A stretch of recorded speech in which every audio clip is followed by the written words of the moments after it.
What is up, beautiful people? Come on, come on.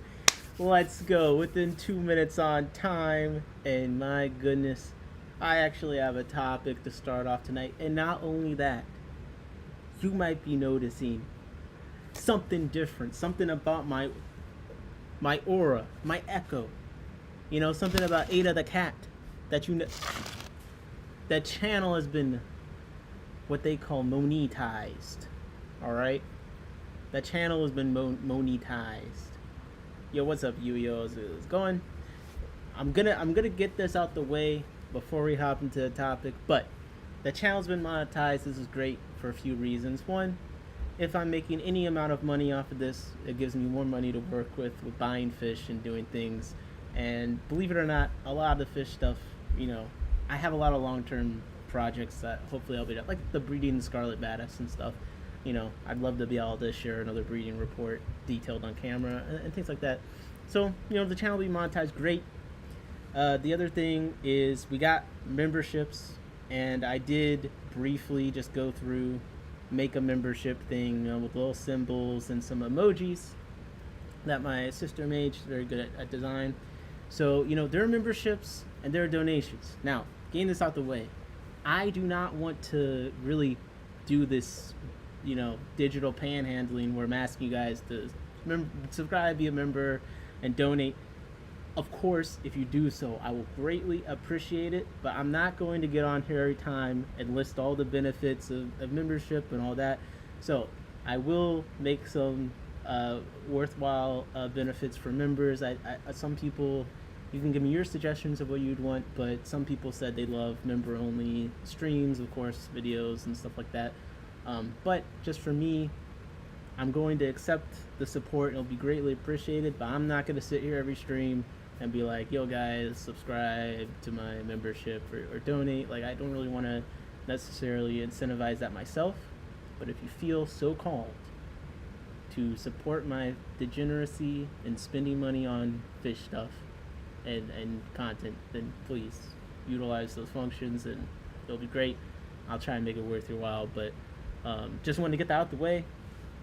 So, topic for tonight, title is API Master Test Kits are a waste of money. Well, let's reduce institutionalized anxiety in fish keeping. I feel like I can't really go over this properly unless I have a PNG of the API Master Test Kit on the screen. I just feel like I need that in order to fully channel my thoughts. But I was thinking about this recently because, I've had a friend who just got into fish keeping and kind of helping them through, and it really gave me flashbacks to when I first started this and just all the different anxieties and stuff. And I remember when I last used the API Master Test Kit, it's been maybe 8 months, and I think I had just gotten to 10 fish tanks. Yo, what's up, 186? I think I just got to 10 fish tanks, and every day I'm like testing the tanks. It's driving me crazy. I'm testing the tanks. I'm like shaking. I'm breaking test tubes, and I was like, I kind of reached a crossroads where I was like, I can't actually enjoy this hobby or do anything if I'm messing with this test kit. So I put it down. I never picked it up again, and I do have strips for testing. But just to start off, that's kind of where hey, what's up, Jeff? That's kind of where my thought was this, helping a friend set up and seeing them go through like the anxiety of the cycle and like testing things. And listen, bro, the API Master Test Kit should not be on the purchase list for anyone new setting up aquarium. I'm sorry, it's complete cancer. This thing will ruin your enjoyment of the hobby, and it's not even worth it. It's not even worth it. And I have plenty of reasons why it's not worth it, besides the fact that it's just a total buzzkill. Takes too much time to use. Once you get past like 4 aquariums, there's no way that you're going to go and test every aquarium you own with the liquid test kit. And here's a few reasons why it's not only just, in my opinion, extremely damaging for your mental health for the long term. It's not worth it. One, test strips are great. Test strips work. They're way more than enough accurate. And the thing about test strips is, test strips are simple to use. You can't mess them up. The API test kit has like a billion different tests, and they all have different instructions. And the instructions they're not optional. If you don't follow them perfectly, then your result is not going to be accurate. So you're not even getting the only benefit, which is the increased accuracy. I'm sorry if you're incompetent like I am. I just don't think I'm perfectly following the instructions to the point where it's accurate any more than a test strip for me. And I don't need it to be that accurate. Like, I just need it to tell me if all my fish are going to die in 10 minutes. So, the API Master Test Kit isn't a Master Test Kit. It's a basic test kit. Yeah. So here's the thing. Just total summary. The API Master Test Kit, in my experience, just really propagates anxiety. People get obsessed with the tests. It wastes your time. Its accuracy is not that much higher than test strips. Buy some test strips. Aquarium Co-op, they got great test strips. I have those test strips. Get those. You will enjoy the hobby so much more if you just throw this thing away. Okay? And I'm telling you that I don't understand the glorification of this plastic tub of pain. Okay? Who setting up a new tank needs that level of accuracy? Bro, they don't know that. They'll post the solid lime green tube saying, "Hey, is 5 ammonia good?" I mean, bro, we do not need specific, and that's another thing. The test results, the colors vary so much. How they look, the lights that you have, the background you're holding up against. I mean, just interpreting the test is a nightmare. Okay, the test strips is pretty clear. It's a lot easier with the test strips to actually tell what the hell is going on. This thing it's a bad product in almost every way for a general audience, and the most people I find even caring about owning one are people that's new, which has to be like the worst possible people to ever care about owning this, because one, it's not easy to use and get perfect results. Two, the test results are not reliably interpreted across the board. Like, people are not seeing the same colors necessarily. My co-op strips are way off on hardness, extremely off. The rest look fine. I need you to read my hardness GH for my test strip. Look, well, I have to find the video. Corey did something about their testing with the strips, and apparently they found it wasn't that different than all. They tested it against API, but like a bunch of other like more professional test kits. So I mean, look, Aquarium Co-op test strips, that's what I use, is fine. I don't even care that much about hardness and stuff, but more of the point is that this is not really something that's going to be useful for the majority of people. And if you actually have more than one tank, like 20 tanks, like there's no way that you're testing, you're going to use strips. And another thing is, you don't even get that many tests out of this. Like, I ran out of the ammonia test. Now I'm sitting here with I ran out of like ammonia 1. I got a whole thing full of ammonia 2. They use different amounts of drops, okay? So you got bottles with the same amount of liquid, and they all use different amounts of drops. So now you're in a situation where you might have to go and just buy like ammonia 1 or ammonia 2 on its own anyway to keep it full, because you need 2 bottles to do the test. But one bottle is going to run out before the other one. So, anyways. But the main issue with it for me, besides the fact that I just don't think it's worth it, I don't think it's that great to use for most people, there's this very disturbing thing when you're talking to someone that's getting into the hobby. There's this very disturbing thing when talking to someone getting into the hobby. And it's just the amount of stress and anxiety. And I understand, because that's exactly how I experienced getting into the hobby too. But here's the thing. One of the reasons why keeping fish is so great is because you know how there's health benefits with like petting cats, petting dogs, like that kind of thing. Fish tanks have that same. They have the same kind of health benefits as all these other like animal therapy things. But the problem is when you're obsessing with tests and things like that, you're not getting those benefits. It's actually becoming a negative.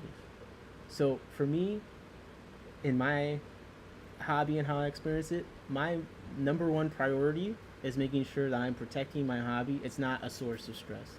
Once fish keeping becomes a source of stress, you're completely going off what I think is one of the best parts about it, which is how therapeutic it is.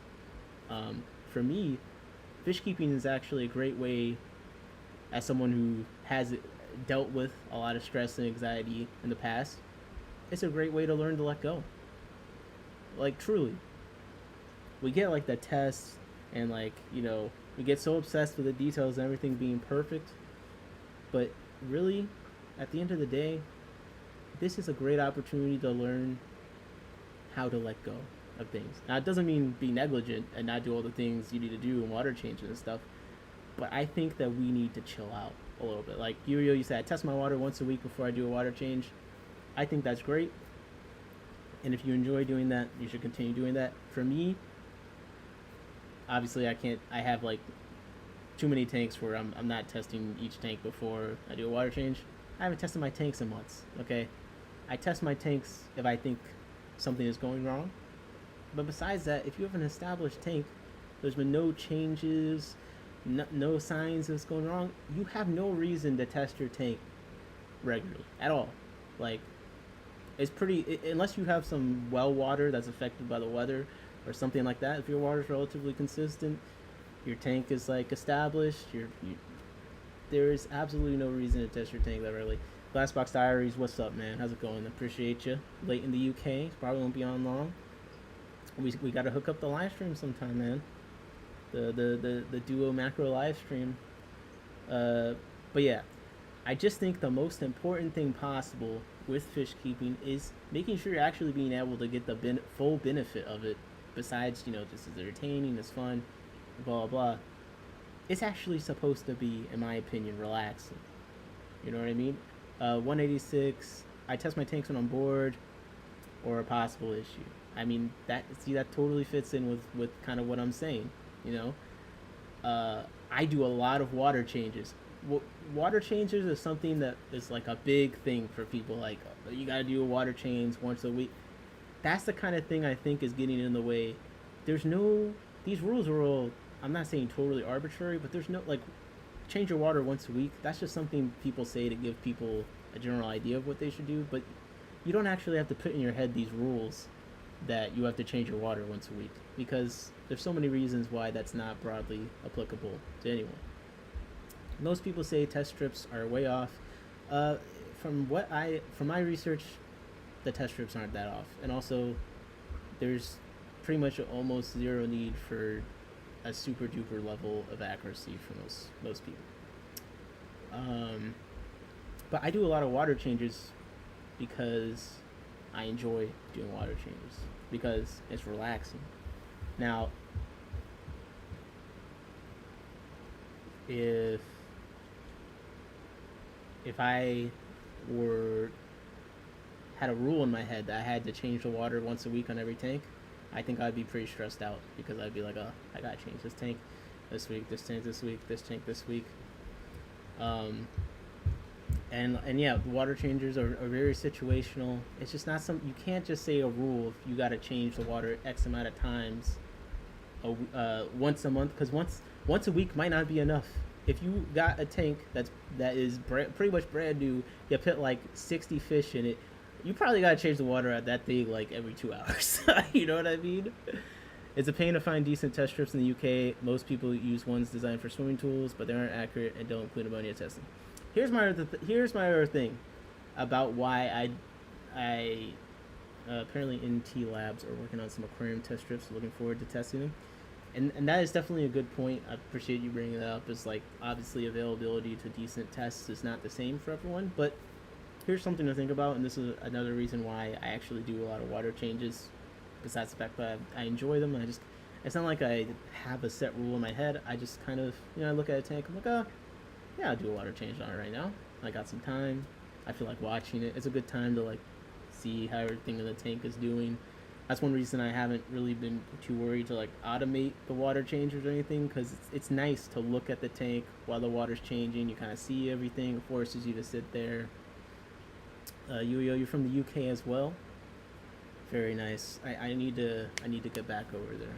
I've only gone twice. I went for the first time a couple years ago, because Jessica was going to Aberdeen.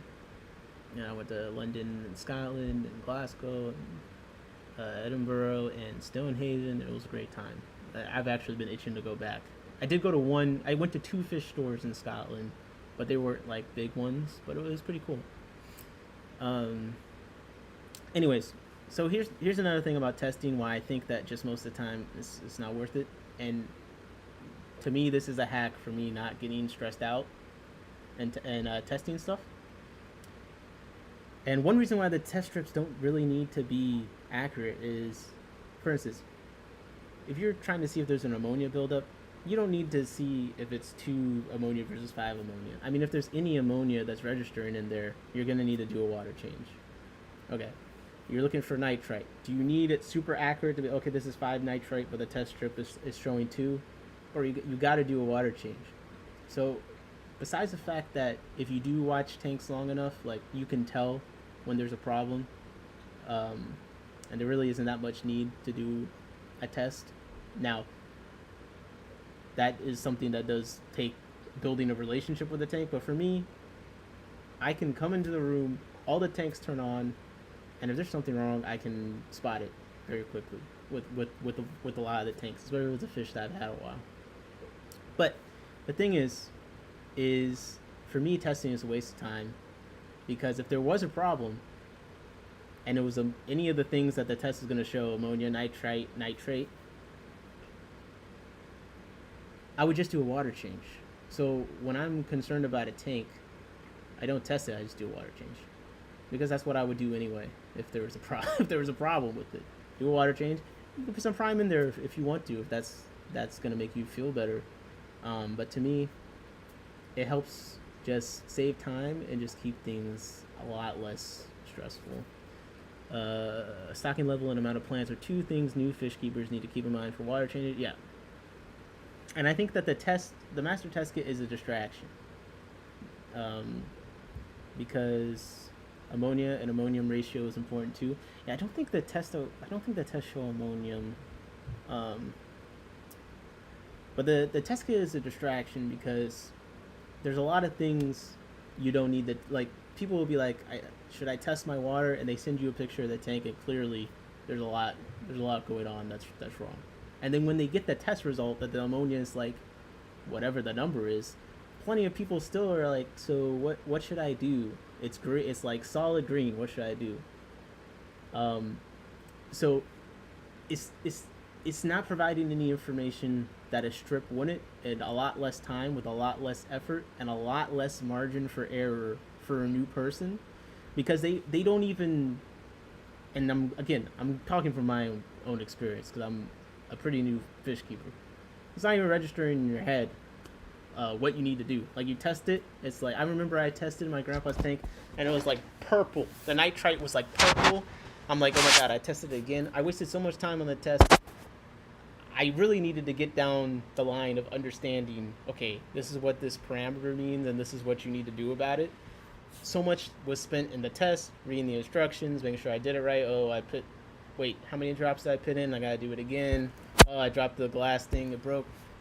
Bro, if it just showed any purple on a test strip, then I could be way faster in going down the line of, okay, what is nitrite again? Okay, is this one I need to worry about? And it turned out, bro, I had to do like a 60% water change on that thing every day because the thing was so messed up. I overfed it.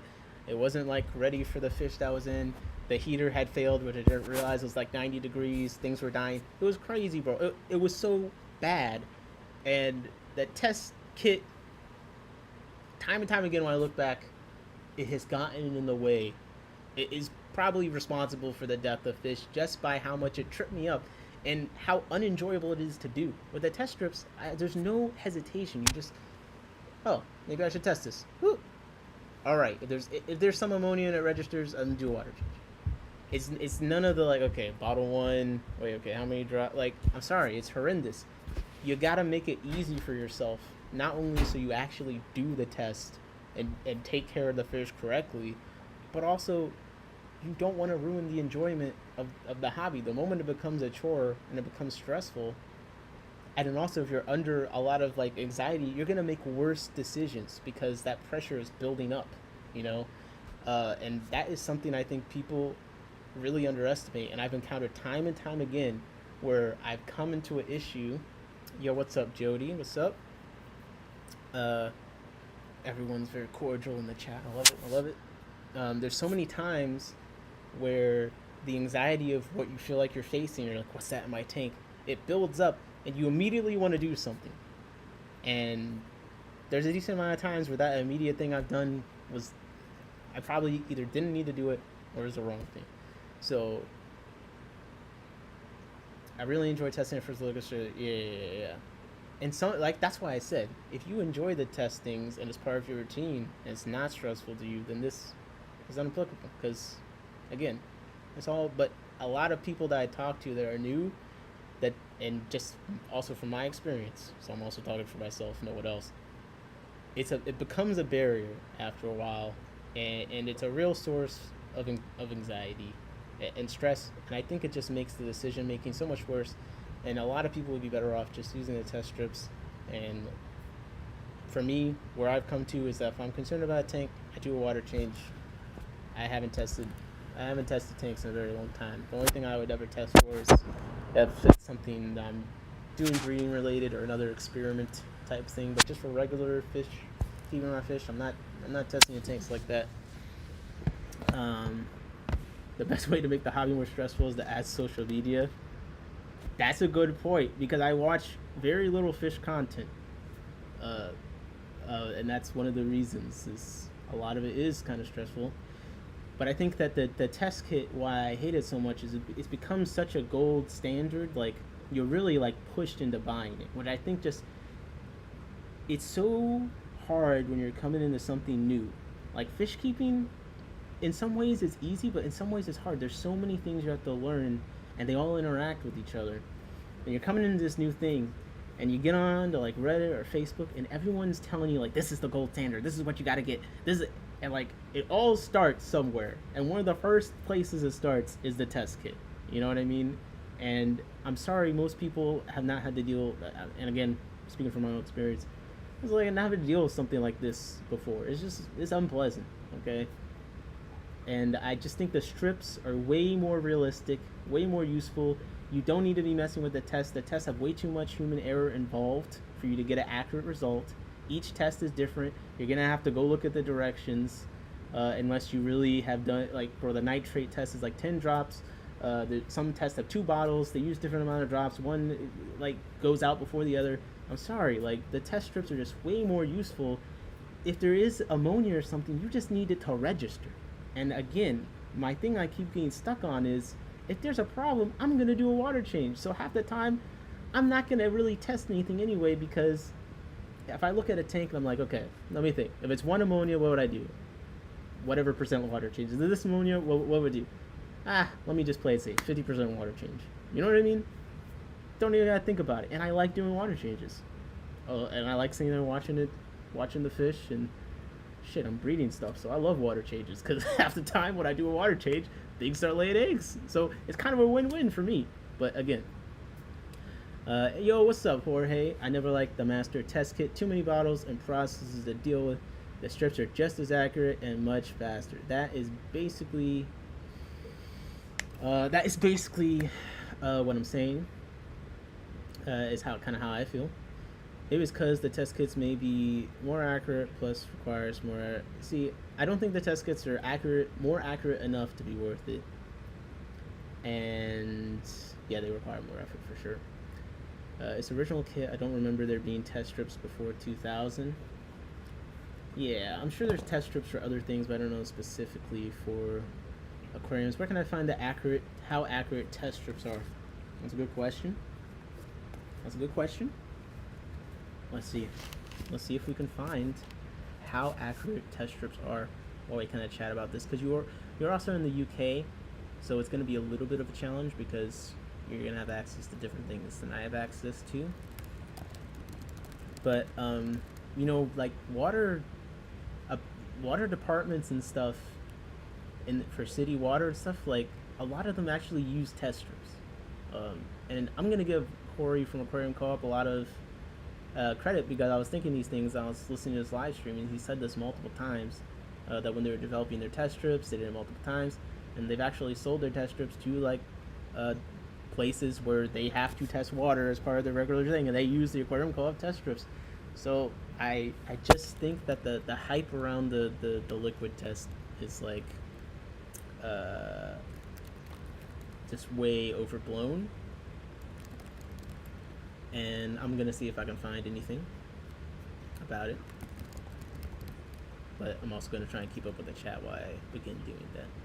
Since this is kind of like, I like doing working streams, like, you know, when we find something, we just look it up, you know. That's why I have a problem with a lot of people that are just like, let's ask these questions, like no one really knows, so like, let's go find out. So we'll look into how accurate the strip tests are compared to liquid tests. I'm gonna start searching around. Off the bed, yo Jody, thank you for popping by. Have a good night. Keep shaking those bottles, dog. Come on, I just got monetized. No, I'm joking. I know Corey did a side by side master kit, re-strep, and the difference was 0.02. In Spain over here, mate, the USA have a lot more stuff we don't. Okay, we're gonna look into it. I'm pulling up some papers and stuff, so just keep chatting and we'll keep it going. Ben would like to know how to cure fin rot. How to cure fin rot? I mean, I'm definitely not a fish doctor. I'm gonna be honest. How would I go about curing fin rot? I mean, first I would probably just make sure that it's actually fin rot, and I'd probably use ethylmyricin. So that's myricin here, and that's what I do. I do an antibiotic. You can mix it with food. You could put it in. That's probably how I would treat fin rot. You could some people also use like Icex and similar things because it has some antifungal. If you want to use a medication, that's something to do. And then also you just do water changes and try and add some botanicals and stuff. Some people have luck with that. There's some fish that their immune systems work better with some tannins and the pH being lowered, so it's always something. I did, like, there are some fish when I was reading about, I was like, oh, their immune systems like work differently depending on the pH. Like, it makes sense that they're having issues like in this hard water. I'm sorry for my friends across the pond. I'm looking into the test strip option for you as we kind of go along here. One of my friends has a Seacom alert thing you put on your tank and it changes color if it detects ammonia. It's expensive, but she only has one tank, so she's happy with it. I do think there is something that's really cool when someone only has 1 or 2 tanks, because you can really put all your resources. Like, imagine if you have like 40 tanks, instead of spending the money on all those 40 tanks, you put it on the 1 tank. And then we kind of look at these super planted tank people with like the glass CO2 crazy filter stuff, and we're like, damn, that's so expensive. Like, you're so crazy. But then I turn around, I'm like, well, I guess I counted up all the money I spent on all these other tanks. If I just put it into 1, then it wouldn't be actually that bad. Okay, I'm pulling up the first paper I found here that we can take a look at and see, and then about the strip kits versus the water test kits. But then specifically, we do need to find what the options in the UK are. I'm gonna suspect that it's gonna be for a different industry or something, probably. But we'll get there when we get there. I'm not gonna get ahead of ourselves here. Not gonna get too ahead of ourselves. Okay. Let me double check the chat over here. I tried looking for the video to send to people I haven't found. It's broke their videos in their channels. Okay. So here I found. I'm gonna make the paper big. I'm gonna make me small. I'm gonna do a little switcheroo here. But I found this paper. Let's take a look at it, see if we learn anything about this. But assessing the reliability of water test kits for use in pond aquaculture, 2017. Not too old. Not too old. Can I just read it here? Oops. All right, let's see. So what they do here? A water analysis kits are useful for practical aquaculture. Blah blah blah blah. Okay, so we got test kits, API test strip. Okay. So they are testing the strips here, and then they have some Tetra Easy strips. Seacom Ammonia Alert is in here. Okay, glass box, yours is in here. The Sulfur Prof test kit. Dissolved oxygen test kit. My God. All right. So they got all these test kits that they're putting against each other. Let's look at their methods, I guess. So it's conducted by Auburn University in Alabama. They collected the samples from research ponds, and I'll put the link to this in the chat if people want to pull it up and be able to read better, but I'm just kind of trying to summarize. Jeff said, I ordered a bunch of test strips and high-end liquid kit. I didn't have the same results as aquarium testing. His harness was off chart, wrong on the co-op kit I have. Well, that's another thing about like the testing is there's a lot of variability, and especially that's a lot of things about the liquid tests. Is like, I mean, Corey could have done one of the liquid tests wrong and gotten a different result. There are even some ways to mess up the strips technically too. Like contamination, or if one part gets like wet, like it splashed or something earlier than the others, or if you hold it wrong and they run down into each other. And I think that's one reason why the ammonia test is on a separate strip. Okay, anyways, so they got these ponds that they're getting the water from, and they were tested using the water kits. They used API's 5-in-1 aquarium test strips, Tetra Easy strips. Those are 6-in-1. Alright, they used the Seacom Alert that we mentioned earlier. Okay, so we got the methods. Let's see the results. Alright. So over here, you see a chart. It shows like total alkalinity, total hardness, nitrite, nitrate, pH, unionized ammonia, and dissolved oxygen. You see the results from each of the different things here. And I guess they're testing it against some higher end tests. So we see the API test strip. They have a rating, degree of agreement based on the K value. Now, let's just make sure that we remember what the K value is, because I might have missed the K value, but I want to make sure that I'm reading this right. Okay, I see. All right, so degree of agreement based on the K value. So we see the Tetra Easy strips on alkalinity. We see substantial. The API test strip got it almost perfect. The Tetra Easy strips for nitrite, their degree of agreement was moderate. The API test strip on nitrite was moderate. Already interesting is how there's different kind of levels of agreement for the test. The nitrate. So this is interesting because nitrate seems to be like a problematic thing to test across the board.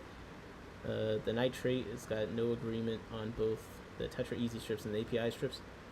And then the pH, the Tetra Easy strips got moderate agreement. The API test strip substantial.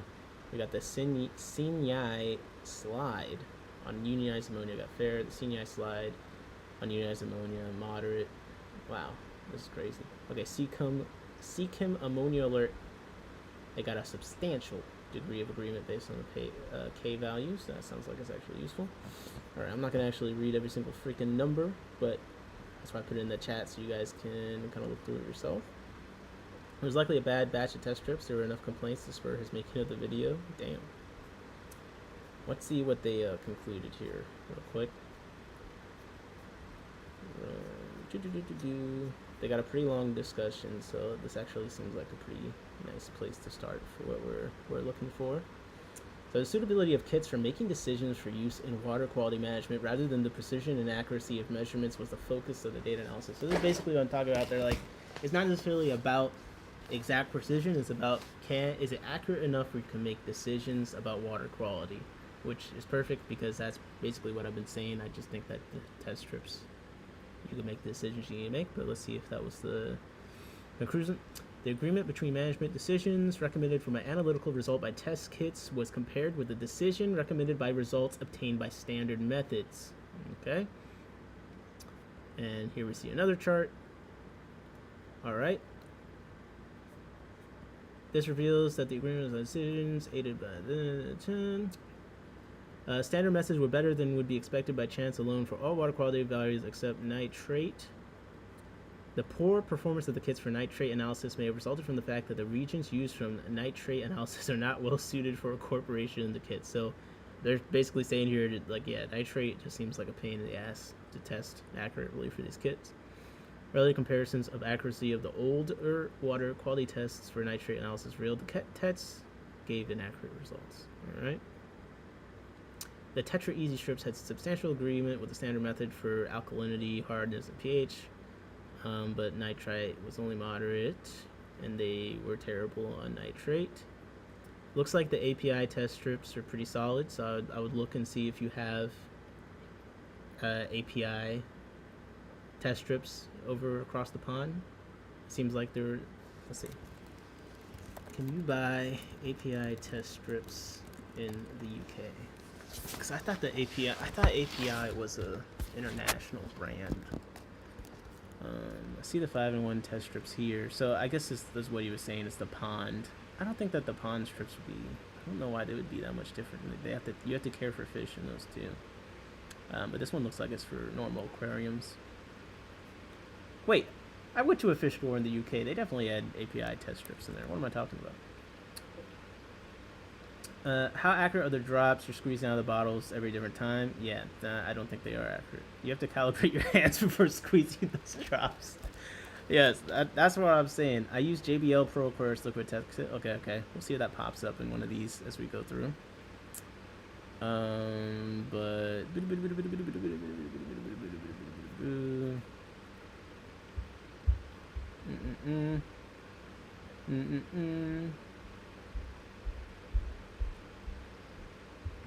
Okay.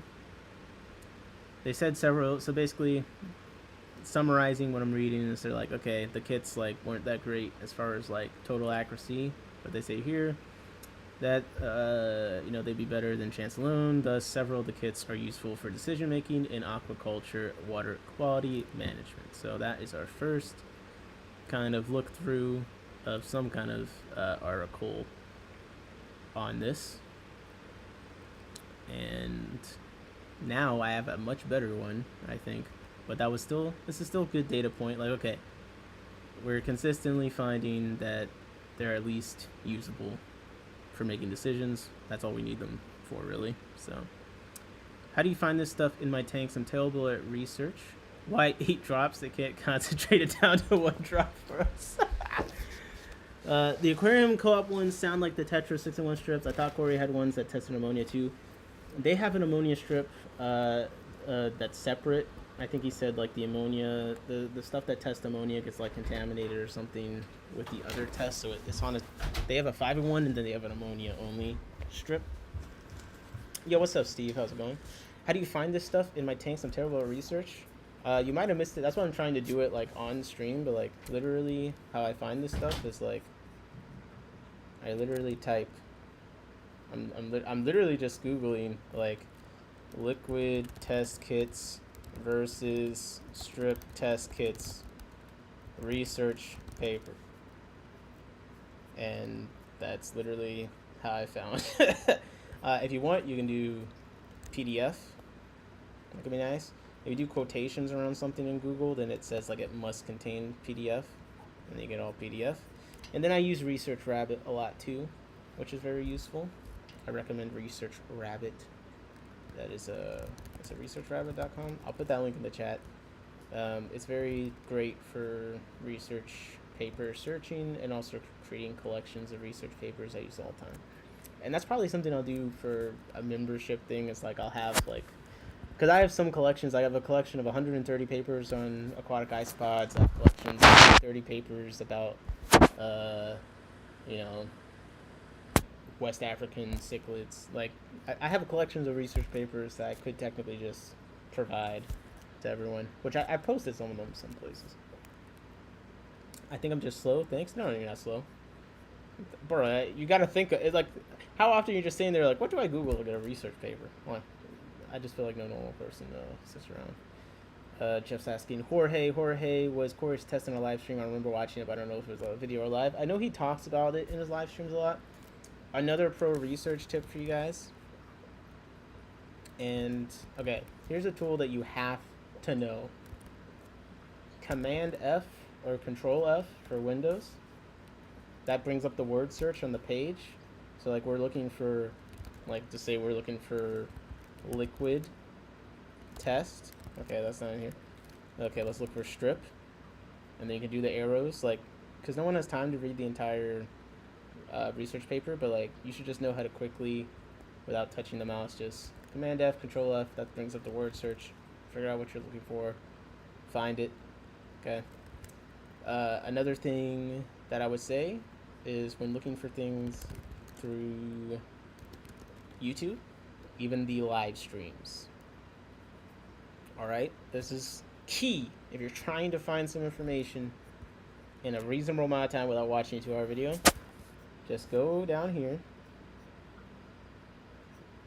right in the description, show transcript. This brings up the transcript for the entire live stream. Use what I just said before, Command F or Control F if you're on Windows. And you can now text search the entire 2-hour live stream. I see you mentioned strips once. The water with test strips, and it was real hard, high pH, all of that.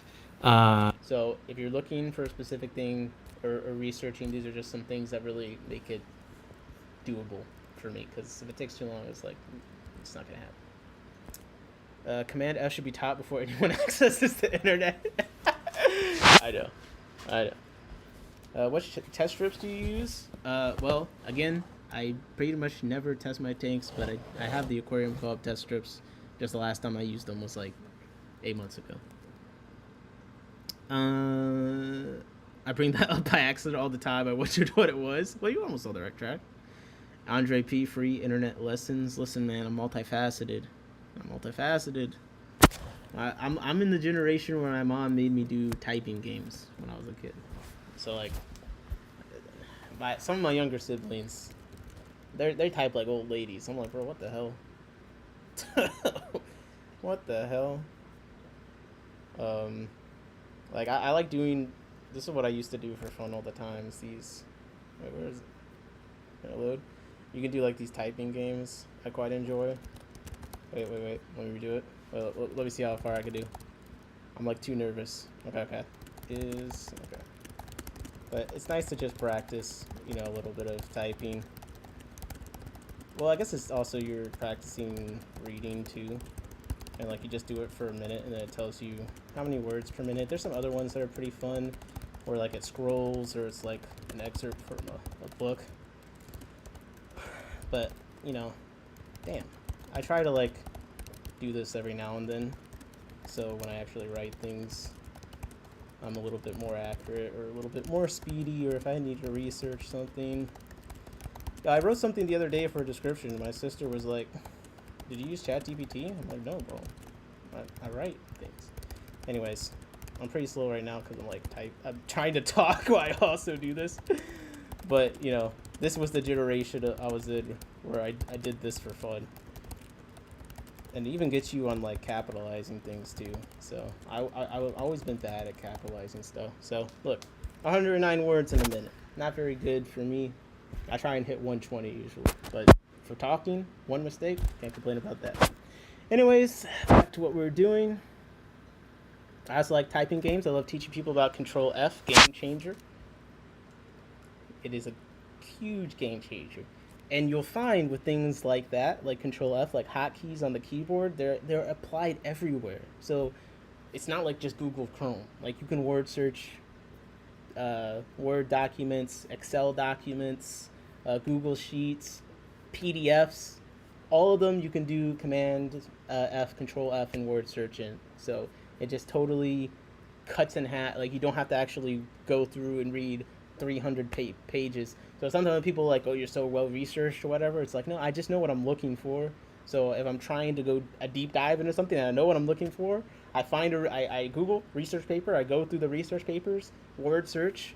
It doesn't have what I'm looking for. Word search. Okay, this says boop boop boop boop boop, and you can just like literally I download whole books, and I'm looking for just one chapter, and I don't want to read the entire book just to find this, or even some of them like the bibliography or whatever is like, you know, 20 pages long itself. Like I don't got time for that. So, yo, what's up, Glassbox Diaries? Have a good night. Really appreciate you stopping by, man.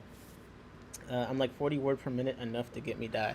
Yeah, that's more than enough to get you by. And no problem, you. Okay, guys. I think this might have better information for us though, because it's a bit more what we're looking at exactly, which is the assessment of the precision and accuracy of at-home multi-test water quality test strips. Excuse me. Okay, and again, this is also kind of about water quality, so in some ways it's more scrutiny than for fish because it's about drinking water for humans, So that's why I said, some places that work with drinking water apparently use aquarium co-op test strips or other aquarium test strips for certain parameters. It sounds like they would not use it for nitrate. That's kind of what I'm getting. I'm like a 5 or 6 words per minute with one finger. Okay. You know what? I'm not gonna go down that rabbit hole. But you gotta turn on the slide to type on your phone. Okay. It's life changing. Wait 1 second. Because then you can actually type. Okay. You can actually type at a decent rate with one finger. Like, okay, this is what I do with the phone. Okay. So with this, it's like if you slide your phone, your letters on the thing. So like if you say you want to do U, then it types U. If I want to do what, like I just slide it. So 1 second. Let's see how long it takes me to say our test strips better, our strip tests better than liquid tests. Let's see how long it takes me to do that. Okay. Our strip test better than liquid tests. Okay. That's with one thumb. Turn on slide to text on your phone. That's my pitch. But all this adds up time-wise. Okay. No, my phone messes up enough with autocorrect. Oh my goodness. Okay.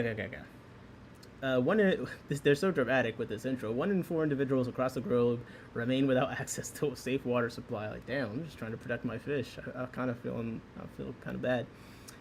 Okay, 16 in 1 multi-test strips. Okay, and they did all these different brands. These don't look like aquarium brands, so maybe it's not actually going to help us much, but I'm sure the aquarium brands use some of the same technology as these test strips, so I guess it's worth looking at whatever they concluded here. Alright, so 80, okay, this is something interesting. So look at this here. 80 novice students tested a common water sample of multi-test strips. To me, not reading the paper, I'm guessing they're getting at exactly what I'm saying with the liquid test kit, is that the margin of error for who's doing it, like there's a skill level involved, is like huge. So it seems like they're on purposely using novices to do this test strip test to see like, okay, can literally a totally clueless person get useful enough information to make a decision about water quality. I don't think my Razer flip phone has that option. Damn, my notifications are not working for your channel. Mom, bro, you missed my typing demonstration. Another research paper tech is checking the bibliography for additional papers. Yes, and that's another reason I like using a. You have to go on the live and turn notifications on, or you won't get them when it starts. Okay. I know you. So that's another reason why I like Research Rabbit, because it lets you. Okay, we're gonna go on a Research Rabbit thing after this. Let me just get through the conclusion of this. But okay, they got 80 novice students, tested a common water sample with multi-test strips. All right, and they found. What did they find? Test strip accuracy. Okay, so we have some charts showing accuracy for different things here. And that's look, we're not doing a deep dive right now. Okay, I'm not trying to actually read this, and I'm pinning the link in the chat if someone actually wants to. I'm just trying to see. Okay, in conclusion, an individual homeowner using the same multi-test strip should see the consistent behavior of the test strips.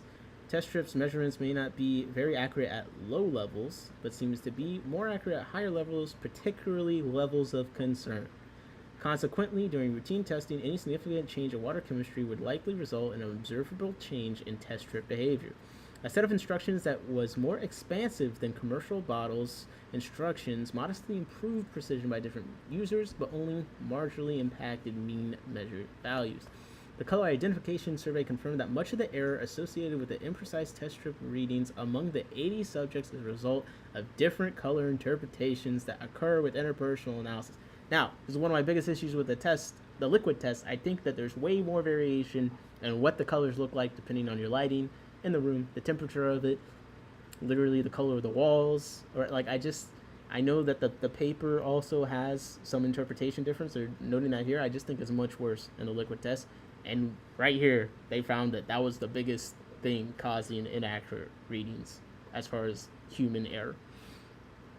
Consequently, it is expected that a homeowner would observe consistent responses when using test strips for routine water monitoring. Additionally, the color charts provided with the kit significantly overestimate the dynamic range that kits are capable of measuring, although most of the lower levels on the chart are below the detection limit of the strip. Okay, so basically, at least for this purpose, they found that so that's 2 data points so far. And like I just need Bluetooth in my brain so I don't have to type anymore. It would likely give a lot of trouble.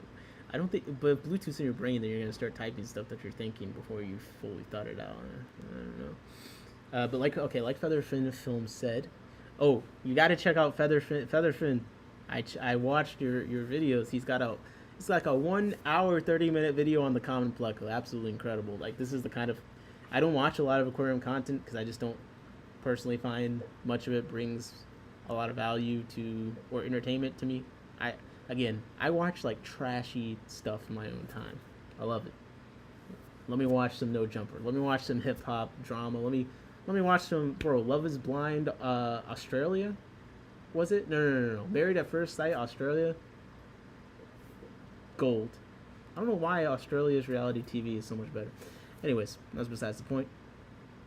Like Featherfin said, clearly a very well-read individual. I think much more than me based off the videos that I watch. But you can go through the references to find papers to kind of like continue your search, so you don't have to go Google. So let's see if we find anything in here. Understanding safe. There's stuff that probably has things relevant, but nothing that is necessarily an exact same paper. Wait.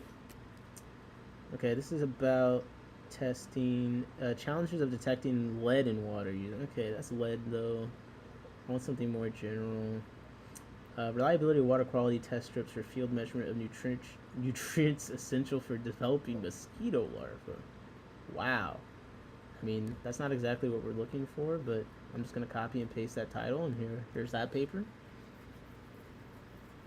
I just want to see what tests that they use. So I'm going to Command F. I'm going to do strips. Okay, so we got Aqua Check water quality chemical test strips. That's one that they use. Or maybe that is just the one that they use, because I'm not seeing the other ones. Okay, field test strips. Okay, they did test nitrate. So you see, it kind of like speeds up. Okay, they test nitrate. Alright. Okay. What did they find for the mosquito larva? Let's see. So hard for me to read when there's like 2 columns. I don't know why. Okay, estimates of dissolved nitrate concentration in the field using test strips were significantly correlated with both standard laboratory method estimates, although mean estimates for the nitrate tests, again, so nitrate, seems to be a problem thing to test for these strips and the liquid stuff too. The nitrate tests differed significantly between field and laboratory methods. Estimates of dissolved nitrate by the 2 laboratory methods were significantly correlated and produced equal means. blah, blah, blah, blah, blah, blah. The test strip field estimates for dissolved nitrate were not significantly correlated with estimates for dissolved nitrite, blah, blah, blah. The correlation was not significant. Okay, discussion. Let's see. What? Okay. The test strips may be appropriate for preliminary analysis of large numbers of field water samples with intermediate nitrate content. Oh, there's okay. So they're saying that it doesn't work for them, but it seems like they actually want to measure nitrate, and I would say that's probably one of the more useless things to measure with accuracy. Not that there aren't situations where it's important. Fishery's been talking about how nitrate apparently may be more harmful than we think, but when I looked at the one thing, I feel like they're using a degree, because like the measuring nitrate degree or whatever in aquariums different than what this one paper was, so my head hurts, bro. It's so hard for me to read. Oh yeah, yo, the real gems. He's dropping the real gems and the Featherfin Films. You gotta watch what he's saying. If you have issues with accessing the papers due to the paywalls, the paper may be on Sci-Hub and/or Anna's Archive. I have no idea what Anna's Archive is. What is that? I don't know. You're gonna have to talk to Feather Film about that. I would definitely not send some very not family friendly stuff. It was instant and maybe equally as many retracted comments. Yeah, I like watching some fish keepers here and there. Yeah. There's some. I feel like for aquarium content on YouTube, it's very much like you kind of find your few people you like watching, and then that's kind of what I stick to. The stuff that the algorithm serves up to me is like complete drivel. I would never watch it in my life. Like, no offense to people making that content, but like, there's a lot of horrendous aquarium content that I would never. I mean, my own content might fall under that. No, joking. Actually, I watch. This is what I do. I watch live streams, so like a fishery live stream, Garden of Eater live stream, Dan's Fish sometimes live stream, Corey live. I watch a lot of live streams, so actually the content I make is very similar to the content I consume, for better or worse. And if not, Featherfilm says you can email the authors and they'll be happy to send you a copy. Yep, 100%. And I guess since people seem to be liking the research paper stuff, I'm gonna log into my research rabbit so I can show you guys. And this is not something you gotta pay for to use or anything. So this is one of my research rabbit accounts. This is in my tanks. And you see on the side here, these are my collections, okay? So I have, in my tanks, aquatic isopods general. So I got 132 papers in there. Casual reading, I got 24 papers on microworms. I got 22 that I've separated for just breeding. I got other inverts. I got 53 for killifish, cribs, rice fish. You guys can read, you see. So it's nice because then you can collect your research papers, because what I was doing is I was downloading a bunch of PDFs and I got folders and stuff, but this is much, much easier. So I got my folder and, what the heck. I'll just, can I share this? I'll put a link to the isopod thing. I've shared the isopod one a couple different places, so if you want to look at my isopod general, I got 100. I add, another thing is there are a lot, you can share them with people and they live update. So like, you save that link I just sent. If I add papers to it, you're gonna see, because originally this had like 100. I added a bunch recently. So let's say I'm following along on my computer. Perfect. It will definitely. Research Rabbit is newer to me, so it'll help me with my disorganized ass workflow. Oh, you're gonna love this, bro. If you haven't used it, I'm kind of new to it, but I'll show you exactly how I use it.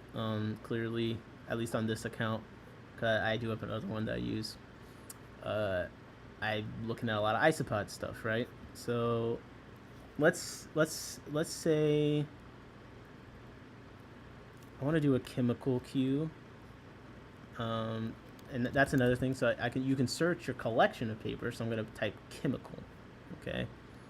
Because I want to find out, can isopods detect chemicals and pheromones and stuff put out by predators and use that to run away? And like, do they put out chemicals themselves to warn people? So we see this paper. We examined whether long-term exposure to chemical cues of predatory long-seer sunfish affected growth rates of leaf processing by isopods, blah, blah, blah. So this is like on topic, okay?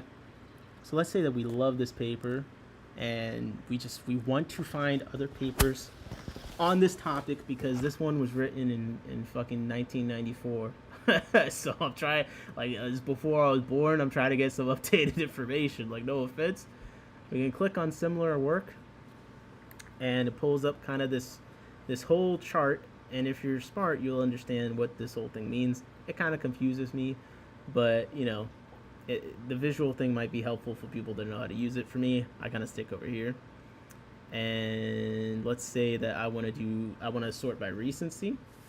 And unfortunately, a lot of the isopod papers are pretty old, but let's see if we can get to some newer ones. But I see in 2010, chemical ecology of predator-prey interactions in aquatic ecosystems, a review and prospectus. The present review is blah blah blah blah blah. God, this is long. Okay, and I like it'll put right here like the author too. So Canadian Journal of Zoology. That seems pretty. That seems pretty relevant, but honestly, this is not specific enough for me. Okay, I like this. The trophic ecology of freshwater gammarus.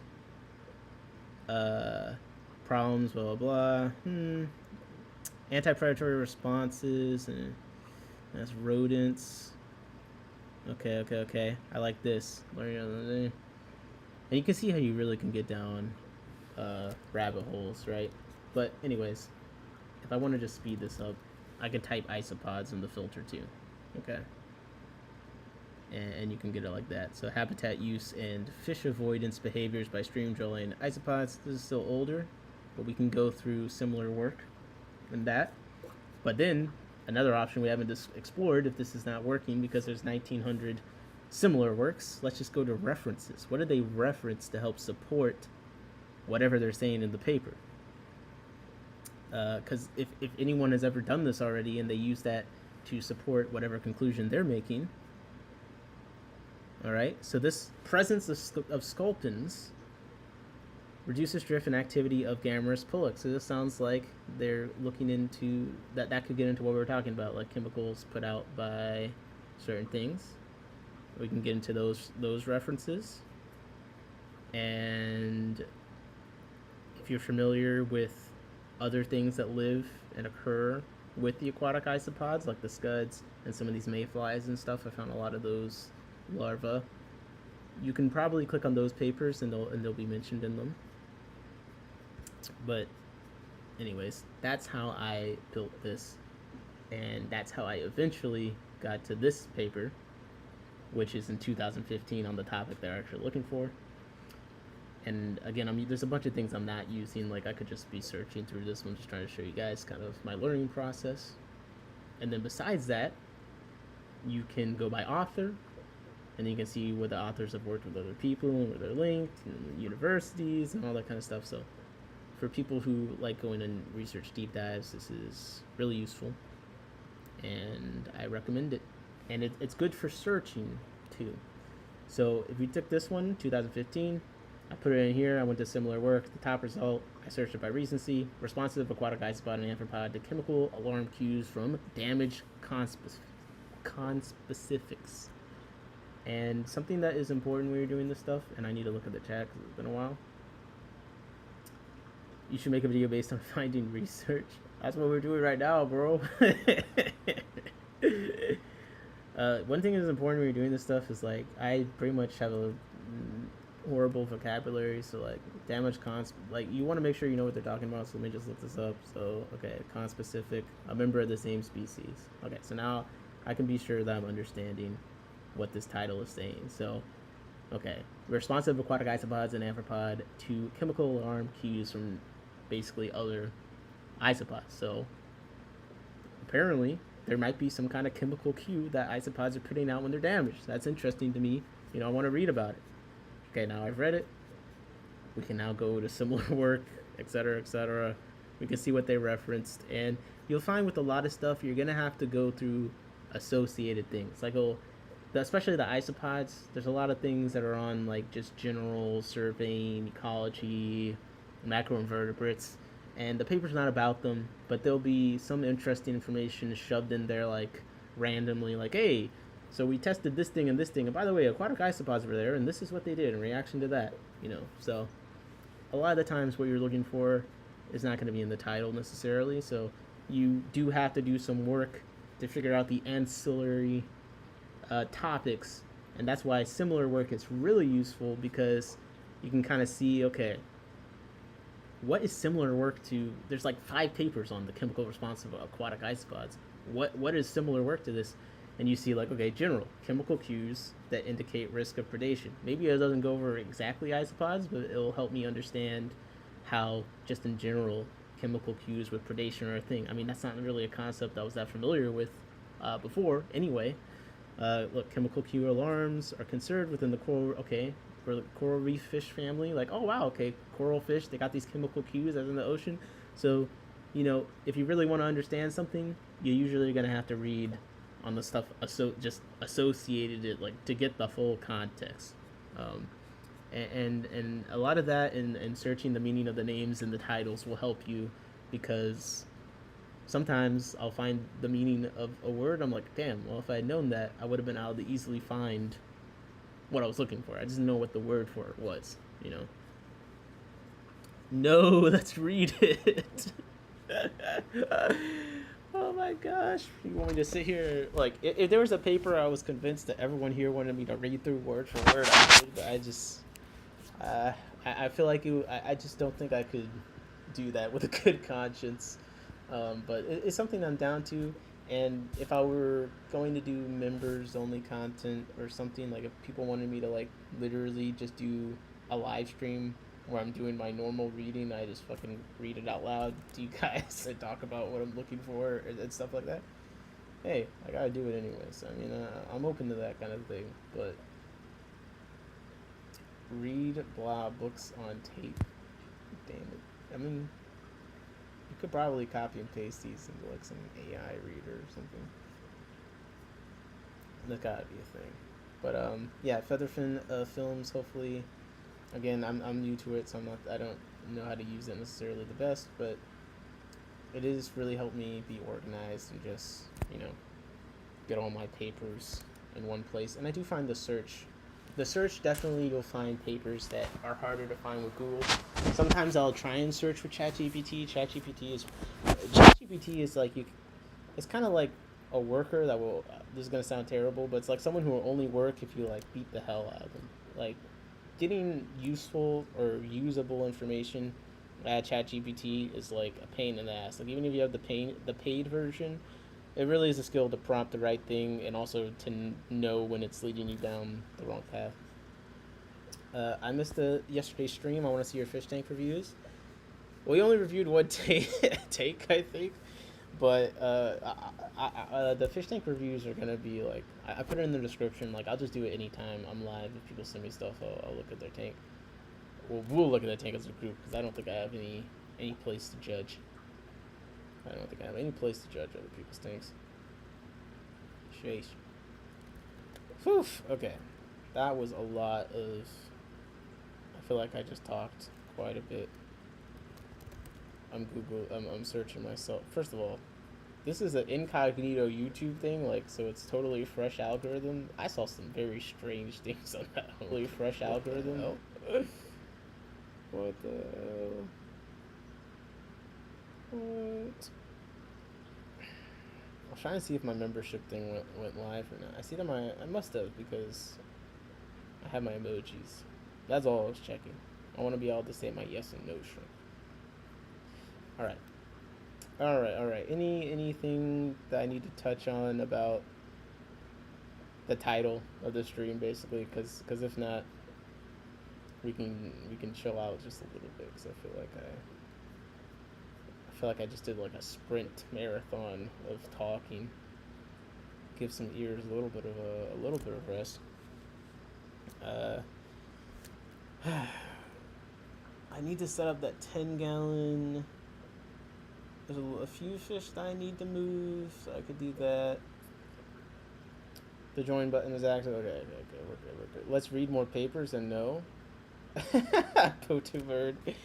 Thank you for the super chat of 199. Congrats on getting monetized. I'm gonna go. Oh, we can all like it? Oh, 3 likes. Let's go. Hey, there's 10 watching. Why does her super chat only have 3 likes? What's going on? No, I'm joking. I hate when people do that. I mean, I'm such like a grump. I'm not gonna lie. Like, that's another thing where I was like, I don't really want to push the membership. Like, cause when people talk about membership stuff and watching the stream, it just kind of annoyed me. Like when people ask me to like things, it makes me like it makes me extremely unlikely to like the video or comment. I'm not gonna lie. I'm kind of like, if the video was good enough, people will like it. If they got something to say, they'll comment. Like, what I've kind of been referring to is like, I'm just the digital panhandling. I'm just not in. I don't want to bug people like that, bro. If I wanted to do that, I'd get a squeegee and go stand by a stoplight.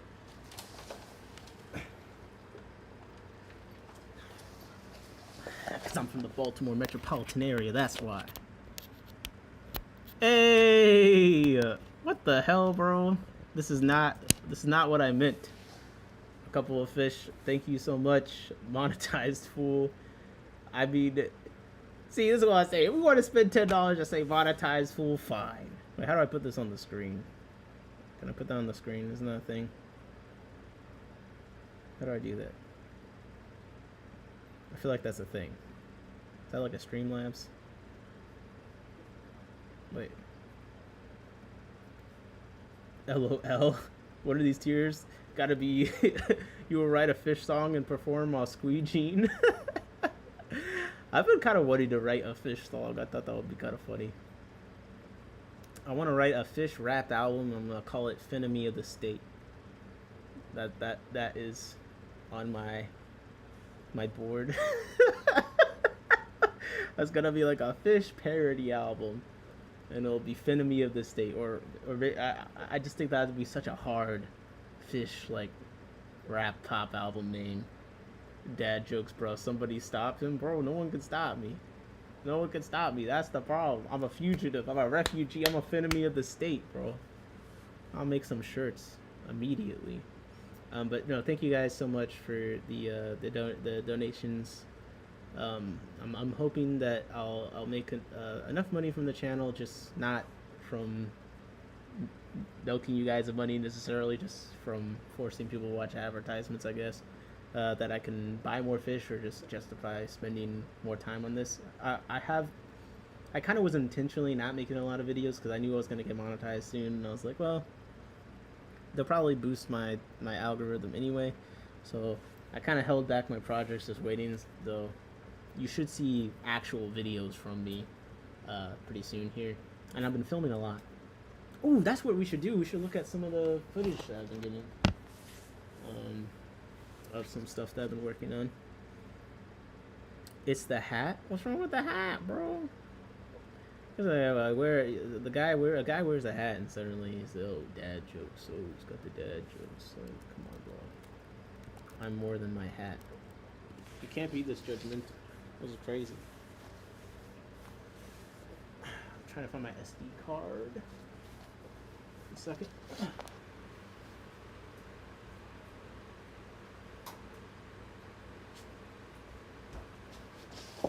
Yeah.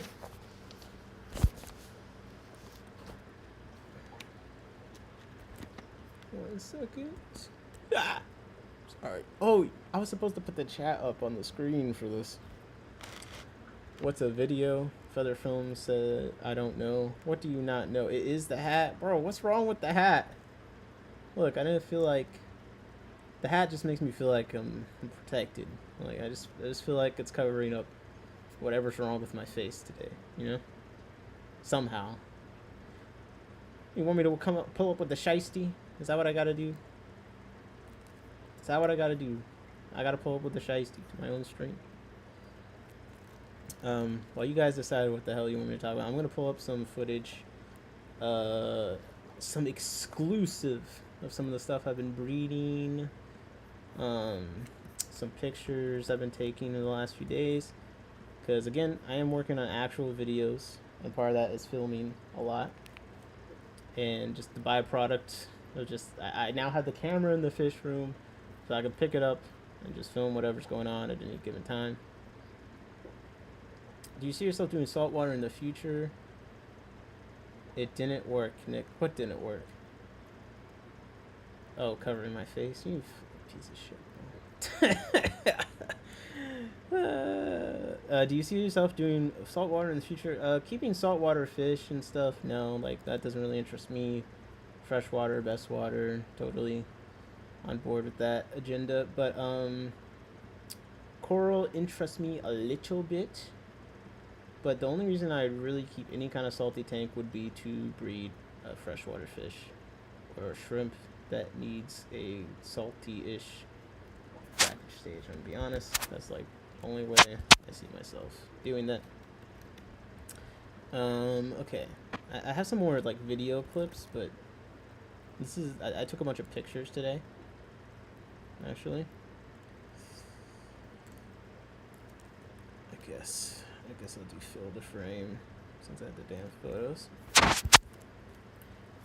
Actually, these are man, I do like them filming again because it's kind of fun seeing stuff. Let me make it in slow-mo real quick. But this is some Pseudomego luminatus. So that is the neon, red neon rainbows. Little small guys. I extended the time. I gotta extend the damn thing. Alright, anyways. Pseudomego luminatus. So yeah, rainbow fly. Molly Saga coming soon. It's okay. I like to have a hat on too, like a head hug. So yeah, sometimes a hat is good. Yeah. So they're starting to get pretty big. They're not that old. Maybe a couple weeks old.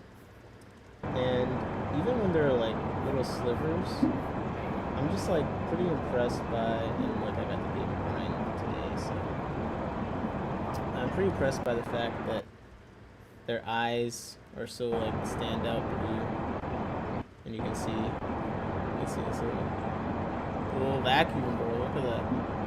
Wait, he's got like a little detritus on his head, bro. What's going on? I see him eat the baby rat. Look at that. Look, a little vacuum. Boop. Anyways, little Pseudomego luminatus. They're growing. They're looking good. That's it. I'm going to try and win the BAP this year. So the rainbow fish get a lot of points. So I'll be honest. I'm motivated at points. Yeah, these are some videos. So this is the tank I have the Pseudomego fry in, and I have the yellow neos, and then I have some tang ties, tangerine tiger hybrid in there, and then of course got isopods. You can see isopods. Yeah, I just put a pair of the Pseudomegos in there for a few days, took them out, got some fry. They've been pretty great. These are just some peacock gudgeons that have been growing out, and they're the hardest to mistake fry possible. Also, I feel like I'm really invading their privacy. I can like just see their intestinal tract. Like this is a little bit of the aforementioned umbrella stage. Send a video on my desktop stream for you. I don't know why that sounds so threatening. Oh, the tanks. Okay, oh. Yeah, if you want me to do a tank review, you can send. Okay, we'll review the tank in one moment. I do see it. I'm loading it up. But yeah, peacock gudgeons from the smallest size, they're unmistakable. You're not gonna really mix them up with any of your other fish. So that is one thing that's nice about them. I'm trying to see if I got any pictures of my wild data. I also took some pictures of some sick fish today. I have a sick fish tank. Got hundreds of fish. There's gonna be some sick fish. You can see all the photos I missed because I don't. Again, when we do these, like it's not like I've gone through and taken all the bad shots out, so it's a risk. It's a risk for me. But no, these are a little bit small. I have some bigger peacock gudgeon fry. I have like 3 different tanks of them at different stages, but it's very cool how unmistakable they are. And there's that. You can freaking see the brine shrimp. So what Putu was talking about, the umbrella stage, I kind of went on a rant about the other day. How do I send my tank for review? Email. Yes, thank you, Bob. Email in the description. A couple of my videos are too big. Rip. Oh, oops. But the when the brine shrimp hatch, there's a stage where before they actually start swimming, where they're coming out of the shell and they're kind of hanging out of it. And with the baby brine shrimp, you know, the whole thing is the sooner that you feed them after they've hatched, the less of that egg sac they've expended, so they're more nutritious. And one thing I've been doing recently is I found that there's a certain point where they're out of the shell, but they still haven't started swimming yet. So I'm still calling it the umbrella stage, because the next stage that most of the charts you'll find when you do research on this, the charts have different levels of detail. A lot of them go to instar, but the definition for instar seems to involve movement. But there is a stage where it's like right after the umbrella stage, they detach totally from the cyst, but they're still not free swimming, so they have expended zero of that little egg sac, and that's when I've been feeding things quite a bit recently. So, all right, I'm gonna take a pause from reviewing photos and video from today. We're gonna review a tank. We're gonna review a tank from a couple of fish. So, let me see where this downloaded. I'm just gonna trust that you didn't send me a tank virus.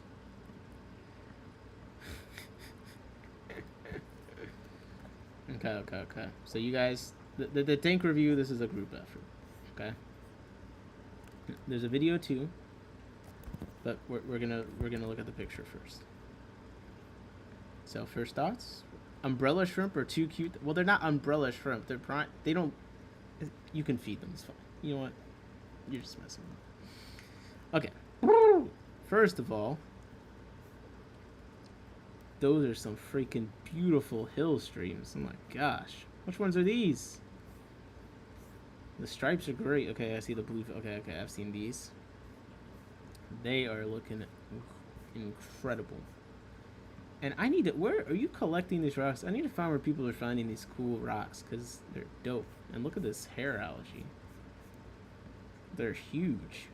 And okay, see. So this is like a true hill stream setup that you have going on here, with the high flow and all that. And this is a matin filter or something. Is that what I'm seeing? Or is that just a cord that I'm mistaking for a wall? I don't see the canister underneath here, unless that's that in the corner. Hey, if you send your tank in for review, I'm gonna zoom. I'm sorry. Anyways, get distracted. No, this is very, very nice. Oh, there it is. There's the outlet over here.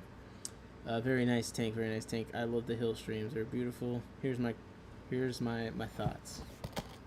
Come on, man. Throw some plants in there. Come on. Featherfin Film says, "Woo, gastromyzon, hand collected stones. Yeah, they're very nice. New species from Central Calumet. Nice big crevices. I'm glad that I got people in here that are into loaches. I'm just diving into loaches, and I love them." Putu says, "Whoa, not a nice tank. Okay, tank getting good reviews. Rocks. Any spawns? That would be exciting." Here's my thing that I would think about. One, I think you could still put plants in here. And if you're trying to spawn these at all, I think that would just help any potential fry or eggs hide. You do have the gravel down here. I'm curious if you have anything in these big... Are there smaller rocks in these big rocks? I'm a big rock fan. Okay, like, I just love rock piles, so... Is it wrong that part of me is looking at this and I'm like, I just want to make sure there's enough rocks. Like, I just want to know that underneath these big rocks there are even more rocks. That's my only question. River sections of the river tend to not have plant. Okay, so you're being what's the word? Not perfectionist. Oh, a purist. Okay, you're being a purist. You have a very specific vision for this. All right. I just like plants, man. But I can't argue with that. I really can't. I mean, the algae is kind of serving that role. That's what I like. Stick some Rickia or something in the corner somewhere would be kind of cool. There's probably free floating things like Rickia or Christmas moss or swasser tanks somewhere in these places. But there are plants in other sections to clean the water. Yeah, but I get it. This is the one section. 1 second. It's in a video, so I gotta put the video on. A couple fishes ahead, a couple steps ahead of us. They have ordered the plants. They've ordered plants that are accurate, unlike the ones that we are suggesting. Us fools. They've ordered plants accurate to the region. They just haven't arrived yet. Can you simulate where the river meets the land? That's a good question. I wonder how big of a tank you need to do that. Okay. Let me pull up this video that they sent. I'm going to play it, and hopefully nothing concerning in it. Oh, but this is a different tank. Okay, so these are the red-tailed hill streams, it looks like. Man. I love hill streams so much. Yeah, this is cool. It's cool seeing like a hill stream tank. As a pleb, that's the only hill stream I've kept so far, and also bred, is I got a decent breeding colony of the Swilia lineata, or however you say it. Obviously, that's a pretty easy one to breed. But they're in a tank with just sponge filters, but they do have a lot of rots. But I am eyeing maybe a pseudogastronizon. I'm thinking about it, but I got the rosy loaches to work on, and I do want to do another loach. So if we do start researching potential breeding projects, it might be a loach, because that's kind of what I'm feeling. This is my new hilly breeding tank. These are SP Red Devil, first import to the US. Very nice. Trying also, but they're young, high flow, breeding hill streams. Congrats. Okay, we got a professional hill stream breeder. A couple of fish. They're getting all of the fresh imports.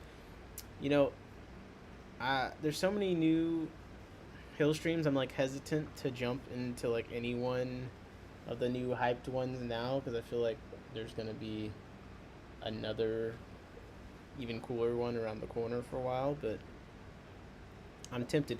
That purple sailfin one, the laticeps, or however you say it, the pseudogastronizon, it's kind of been a mainstay. People are still into it, so I'm kind of considering, like, okay, this one might actually stick around. Maybe I'll give it a try.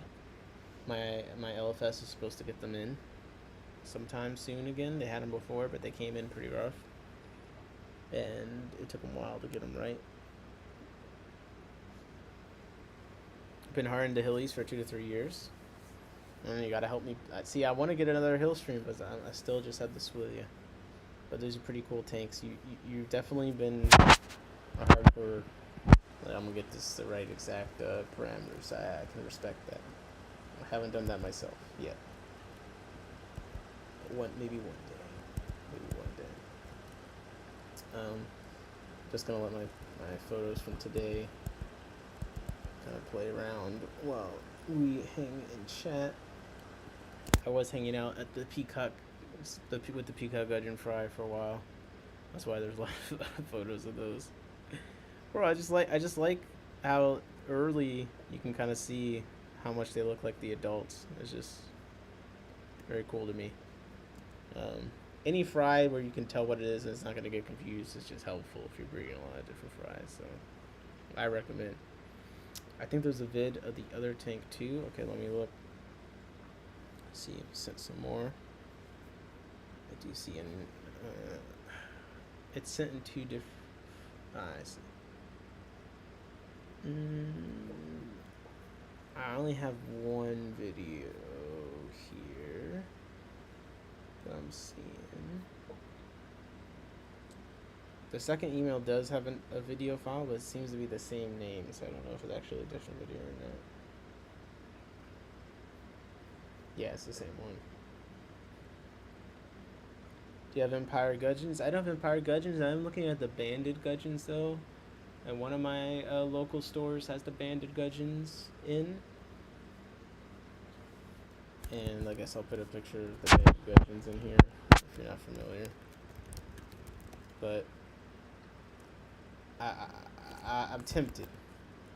I'm tempted to go and get these, but I just don't. But yeah, the banded gudgeons, I think they just look pretty cool. They're pretty scary. They're in my LFS. $30 a fish. I'm gonna have to sell some more isopods or something. I just can't do it right now. I don't even I have stuff to move around still, so I don't even know exactly like how much space I have. And there's some auctions coming up too. Is another thing. Like there's some auctions coming up this weekend, and then the PVAS all day auctions the weekend after. So like I have to save my tank space at least until after that before I start buying stuff really.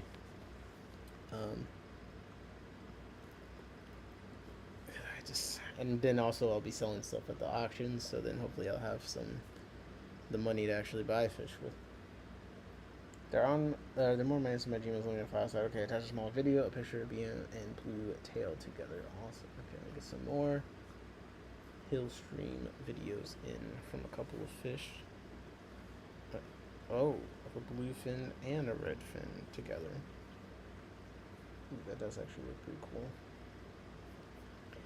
Not that I was surprised, like, oh, it actually does look cool. No, I knew it was gonna look cool. I was speaking out loud a little bit. Okay, so this is video of the tank we saw a photo of. We get to see the water. One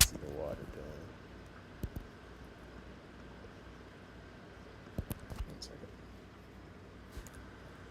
Phew. See, I could never ever tank like this because I do something where the water from this high flow would start spilling.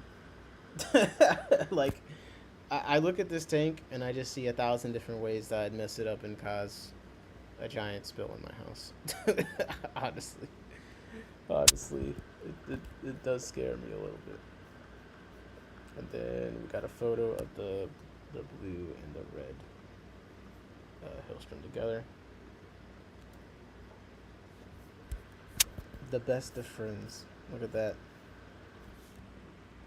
They got so many bumps. Look at all these bumps. And like you can see the sand particles on them. Are those tubercles? We got some tubercles. We got some getting ready to spawn. I love that body and the green. Yeah, look at that body. Yeah, look at that body. I work out. Gotta work out if you're in a stream like that, right? They're caught in the same river in nature as well. Oh, that's interesting. So I wonder if they do spawn together, and if they're like, yeah, that's interesting. They're different species.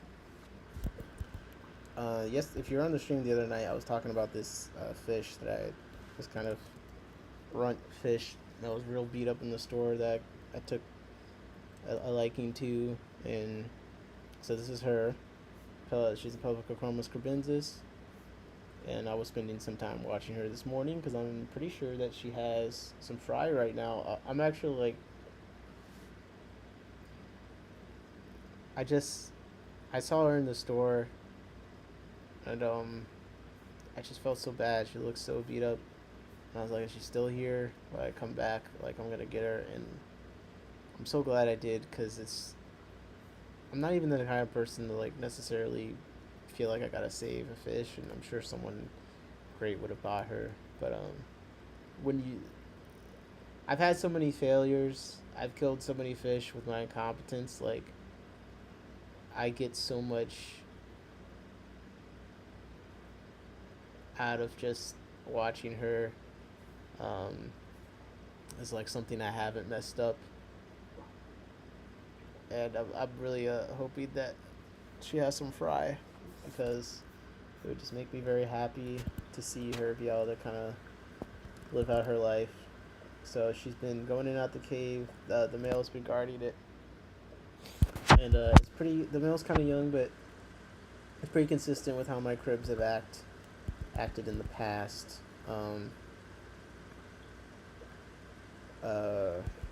So here we see the fucking crib. This is the male. Ass fucking lips. Oh, that's why. Because I was looking at the transcript. Like, what the hell? I was listening to some YouTube video. So you can see this is a younger male that I did raise up for fry. It's very cute. But definitely like a little smaller. But I think he may have got the job done. So he is like guarding the outside. The male cribs will do that a lot. But sometimes he's gone like further away than others. I guess general territory.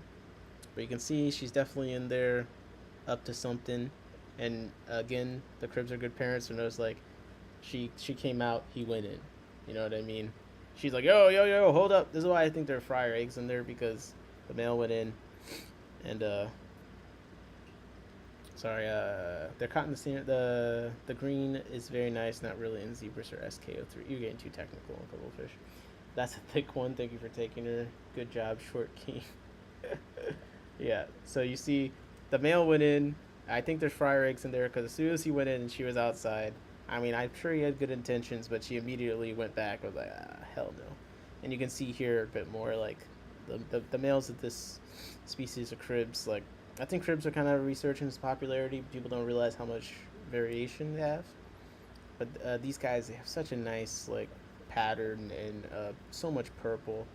And this dude is so young. Like, he's just getting the purple and the white outlining in the caudal and all these other fins. But still a really nice fish. And I think for planted tanks, it's not always about the most colors for fish, it's about contrast. And with the cribs, they have so much of that. So I'm very happy to see her maybe start a family of her own. And you can see she's a little wobbly, because if you look, that's what I'm trying to get footage of. But if you look, she doesn't really have the ventral fins. Like, there's no rays. You can't really tell because they're close to her body, but like this one on the back has rays, but you can see this one's just like a nub. So I think that's why she's so wobbly. I'm noticing it more now since she's standing in one place a lot, like guarding the nest. But I'm pretty sure that's why she's so wobbly. These are footage. I don't really want to look at these just because it's sick fish. And I don't feel like looking at sick fish right now. It's going to bring it down. But it's some Popeye bacterial infections. So, like I said earlier, you have hundreds of fish. You can have some sick ones. I have about 3 or 4 sick fish right now. And the eye is like a big problem area, and you know, if they bump it, if something attacks them, a lot of things go for the eye. So you know, they get an infection. It's a real pain. Yo, Bonkers, what's up? What's good? We've been chatting, we've been hanging out. Some people send in pictures of their tanks. Take a look at them. I'm just going through photos that I took today. Just while I was working on stuff. So kind of with the live streams, I'll probably do a regular thing if I have time. Like I'm trying to make a bunch of videos, so I am filming and taking pictures of all that. I'm not going to show necessarily everything that I'm working on the live stream, but like I'll go over like just some fun photos and videos I take. So these are from today. And again, I didn't go through them ahead of time, so there's going to be plenty of misses. But this is the Ivanacara betamoculata that I'm growing out. And I'm just kind of trying to look to see if I see any sexual dimorphism from them yet. But it's a very pretty fish. They have a lot of color variation depending on the mood, but this bright blue on the cheek is pretty consistent. They usually have that. This is one of the 3-spot forest half-beaks. They don't ship very well, so I don't know if their beaks do that over time or if that's from shipping, but I've had this guy for a while now, so I'm pretty sure that he's fine. But his nose looks a little droopy these days. Sometimes I feel like it changes, so I need to read about that more. This is a Procatopus species that I don't have a female for, but they are pretty. These are my Corridors Aeneas for my breeding group. I'm waiting for them to lay eggs again. It'll take it forever. I don't know what the problem is. Yo, what's up, Jesse? What is up? What fish is that? Well, I probably just told you what fish it was. Oh my gosh.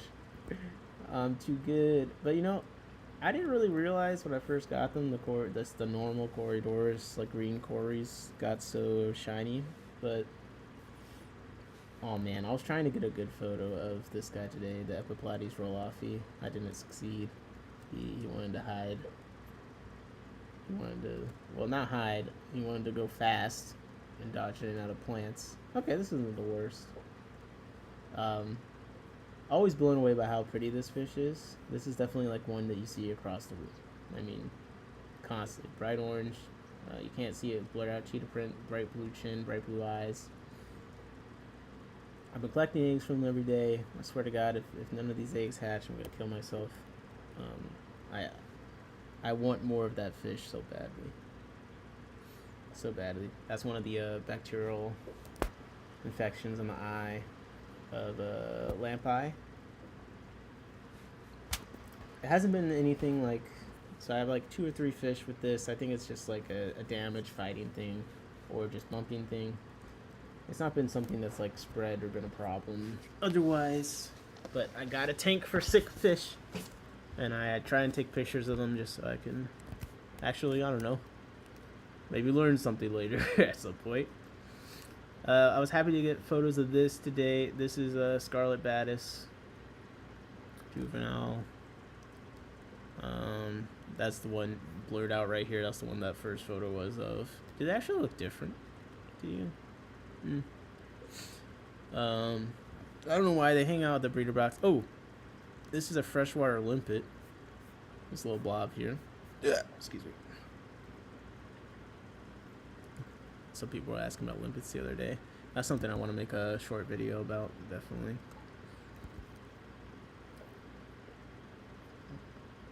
But the Scarlet Batis, they're starting to get big enough. I see them. They're actually out and about. They seem to be growing pretty fast. So I'm trying. I have 2 pairs. I'm trying to get some more spawns from them, and I'll probably, you know, I'm soon gonna move these guys out of the fry tank because I want to put another pair in there and do another spawn. Kind of considering putting the pair in there with them still in. I might do that. I'm thinking about it. I feel like they wouldn't eat them, honestly. This fish, I'm sure you guys know. You know, one day I should do this and I should not tell you what fish it is, and someone in the chat's just gonna have to, yeah. I shouldn't have to tell you what fish this is. But I'm gonna breed them for the Breeder Rewards program, because our program works is you get extra points for cares, and apparently this species is a cares species. So, you know, it just goes to show you a lot of common species in the hobby are like endangered in nature. So, you know, there's a lot of conservation to this hobby. Some people, humans do a lot of damage. It's not from catching them that's really the problem. It's destroying their habitats, which is not usually because of aquarium hobby activity. It's, you know, they're mining some rare earth metals nearby, and all that is going straight into the river. That's like the problem with a lot of these fish. So, and I think the saltwater hobby has like really contributed to science a lot, especially in the care of corals. So there's something positive to think about. But yeah, this is a cherry barb, in case it wasn't obvious. I don't know why I was so enamored with it, but, you know, these things happen. Trying to get a picture. I bought 6 stir-by cories from Petco, because I'm going to buy stir-by cories from Aquahuna.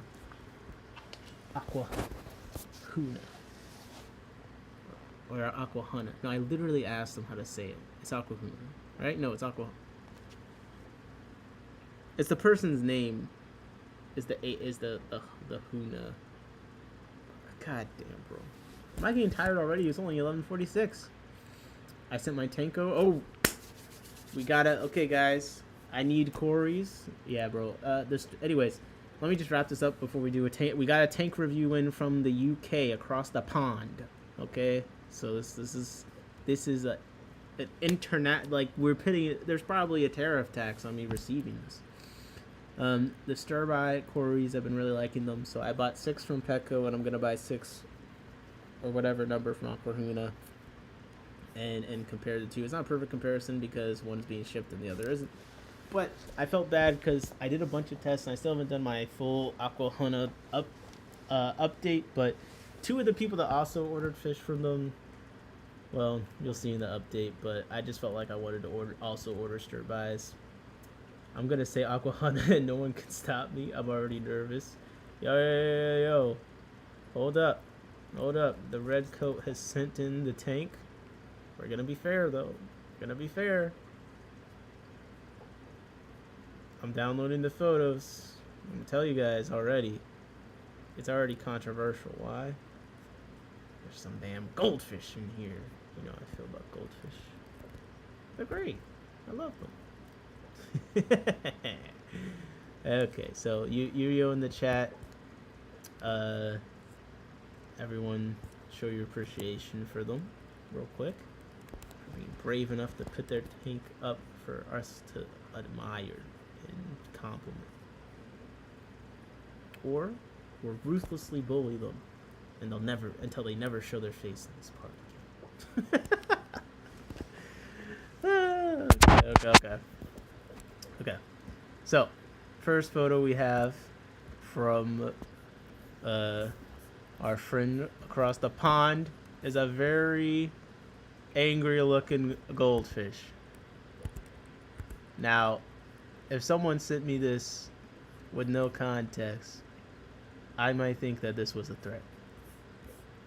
I mean, there's nothing that looks happy about this face. It looks like I'm about to get beat up on the dead homies, bro. Like, I think he's about to literally run my pockets and strip me right now. I didn't check in. So, listen. I didn't know it was like LA out there. Okay. That's picture number 1. Okay, picture number 2. We have a slightly more friendly. Now, this goldfish I do think is a little cute. Oh, Jeff said I love that goldfish. He said he's on a diet. That's why. But why is he on a diet? This goldfish I do think is a little cute. He's got like a turtle face. He still like he looks like he hates me. Like, I get it, but that is a cute goldfish, and it's a nice picture too. Okay, this goldfish is actually honestly a bit more gold. Like the other ones are orange. I see the gold here. I see the fancy fin. It doesn't look. It just looks like kind of chilling. It looks a little apprehensive. Like, yo, really? Do we need the photos right now? You took 50 photos with me today already. Like, are you at least gonna get my angles? Like, wow, what are the downsides of a fat goldfish? She's like, Poochoo's like, don't put him on a diet. Some photos may be blurred, but they don't stop zooming. Hey, I don't stop zooming either, if you haven't noticed. Okay, very cute goldfish. Okay, picture number 4, if I know how to count. We get the side eye from the friend over here. But then this guy is like, first of all, okay. Again, goldfish, they freak me out. I'm sorry, bro. This looks like a chicken. This thing looks like a chicken. This is crazy. How do you make a fish like this? Does this not look like a chicken to you? You don't see it? You don't see it? It looks like a plucked chicken. It looks like you got feet. Like, this is the feet, you know, the wings. Oh my gosh, bro. This is a funny group of fish. That's for sure. I feel like you get tons of entertainment watching these. It looks like a goldfish. I do see it. Damn, those are some expressive goldfish. That's what I'm saying, bro. They got all these expressions, and all of them, they're telling me that I need to do better. I actually put the angry one in there. This one is, like, terrified. I'm sorry. I don't want this. Wait, before we look at that tank, go back. I don't want this in my tank, bro. I feel like if this fish was in my tank, I'd feel bad about myself every day, because he's looking at me like this, like, you piece of shit. Okay, but here's the actual tank photo. So everyone, bring in your comments, your opinions on this tank. We're taking it all in, and I'm gonna need your help reviewing this because I don't really like goldfish. I've already said I have biases. I'm just not a goldfish fan. But I do understand those were some very cute and expressive goldfish. So I'm not a monster. I'm not a monster, bro. Okay. So let's get into this tank. We're gonna be zooming. So I assume a goldfish, especially the fancy ones with the longer fins or bigger eyes, like you don't want them to really be tearing their fins on stuff and things like that. So I'm gonna assume a lot of this tank design is based around not having too many things for them to mess themselves up on. I'm sorry, bro. I can't not comment on this. This thing looks insane. What in the world? It's got like a second body coming out over here. I've never seen anything like this before, bro. Now, Putu, you know more about goldfish, so you can give a more educated. This is a really nice gold color. Okay. I'm getting distracted. You know the only thing I care about are rocks. Now everything about this rock, I wouldn't even need anything else in this tank. Like, my eyes are just. First of all, it's in the perfect place. It's not exactly the middle. It's left of center. That's one of my favorite places to put something that's supposed to stand out. All the other rocks around it are like slightly, at least in this lighting, look lighter. So it just really stands out. And it's got just a perfect little bushes. Is this like an algae? Is this some kind of moss you attach there? I'm curious what this is. This looks like a very cool plant over here. But I mean, I'm so enamored by this rock that I think this tank looks perfect.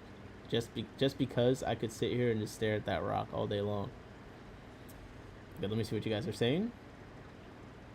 You do not judge by aquascaping. They judging. Hey, I haven't even seen the rest of the tank yet. There are 2 canisters, a 307 and FX2. Oh my god, bro, the goldfish, man, they need everything. I'd love a huge tower of sponge filters, nice water to fish ratio. Yeah, I love when you have like a lot of like a few fish with a ton of it does look so nice. Like this is a great ratio of fish to take. I do think it's really nice to watch, and it feels luxurious, especially when you have this rock here. I'm just saying. I would pay you for this rock $20. 30, that's the best I can. Okay, I'll trade you 10 blue shrimp for this. Okay. Can't keep plants with them, sadly, but I'd add snails. Okay, because of the goldfish. Yeah, how are the goldfish interacting with this plant matter? Do they not eat it? Bob says I would add more hiding places. See, I just don't know if for goldfish they need the hiding places, or like if the hiding places are like a safety hazard. That would be my question. Bonker says crunchy. Not exactly. I hope you're not trying to eat these fish, bro. I'm pretty sure they use GMOs for this. You might get a 3rd leg. 4th leg even. Solid for a Goldie tank. Oh, I just always need more big rocks. Well, a couple of fish, you do have some hill stream tanks, so I just feel like your big rock standards are pretty unachievable. I mean, I love rocks. I just dumped like a whole bag of river stones into a 10-gallon, but even me, how much can you really ask for the average person to seek to that level of degeneracy where they're almost opening a whole damn landscaping business just to fill their tank with rocks? If bullying is a problem, hiding spaces are good. They were in a 3-foot with lots of plants. Oh, those are moss balls and spiky moss glued to rocks. Which one is a spiky moss? Well, I want to know the species of this plant, because there's just something about it that looks... It intrigues me. Now they're just chunky. Upgraded them to a 4-foot. Ooh. I mean, yeah, they look like they got plenty of space. To me, I know goldfish are supposed to have like a mansion. This looks more than appropriate, and There's so much filtration. Is that is that an ink bird? Is that some kind of heat controller thing? Is there like three heaters? Are goldfish cold? I thought they were cold. Well, you're in the UK, so it could be pretty cold. Also, if you guys didn't know, like, man, the UK, at least my experience, which was primarily London and then like throughout a lot of Scotland, the heating, the air conditioning is like horrendous, if it even exists. I mean, they do have heating, um, but yeah, I mean they're definitely opening the windows there. Like, but a lot of the buildings are old, so they don't have like a central thing installed in them. And then, damn, if you're in a place like London or somewhere where your house is so old it's like protected, you can't even install that kind of stuff into it because your house is historic. So, I mean, there are places here that are historic that you could have those issues, but one, the age comparison is like maybe a 50, maybe a 50, 100-year-old house versus like a 1,000-year-old house. It's not exactly the same level of serious. Anyways, back to the tank. I really, you could tell that I'm not looking forward to it being hot, but I also was hating it being cold. It's impossible. Where's the Goldilocks zone for me? My plant has big rocks. I plan my scapes for 6 months though. Jesus. I respect the commitment, but it's just, again, this is so unachievable for me. I plan my scapes as soon as I get home, and I have the new tank, and I have all the supplies, and I throw stuff into it. I hid the bottom as it's a mess. Okay. No, this looks like a nice tank to me. I think, I don't know where it is, but this is like a. If this was in my living room, I think a lot of people that came to the house would like this a lot more than what I got into right now.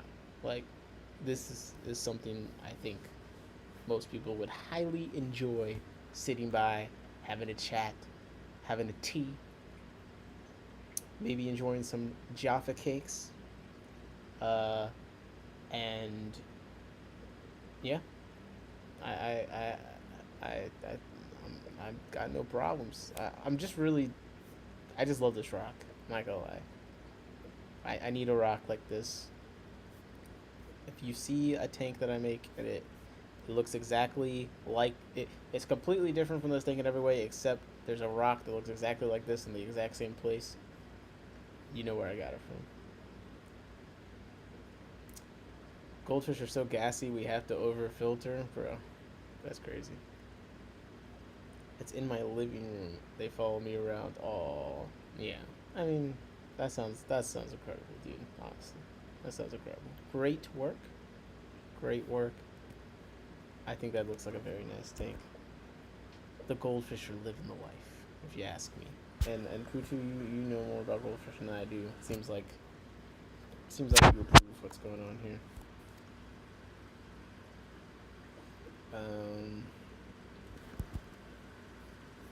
As far as oh yeah, stir by Corey. So I'm gonna try and breed these guys. In fact, I need to feed them some white worms. I'm trying to go crazy on the worms for all my Corys.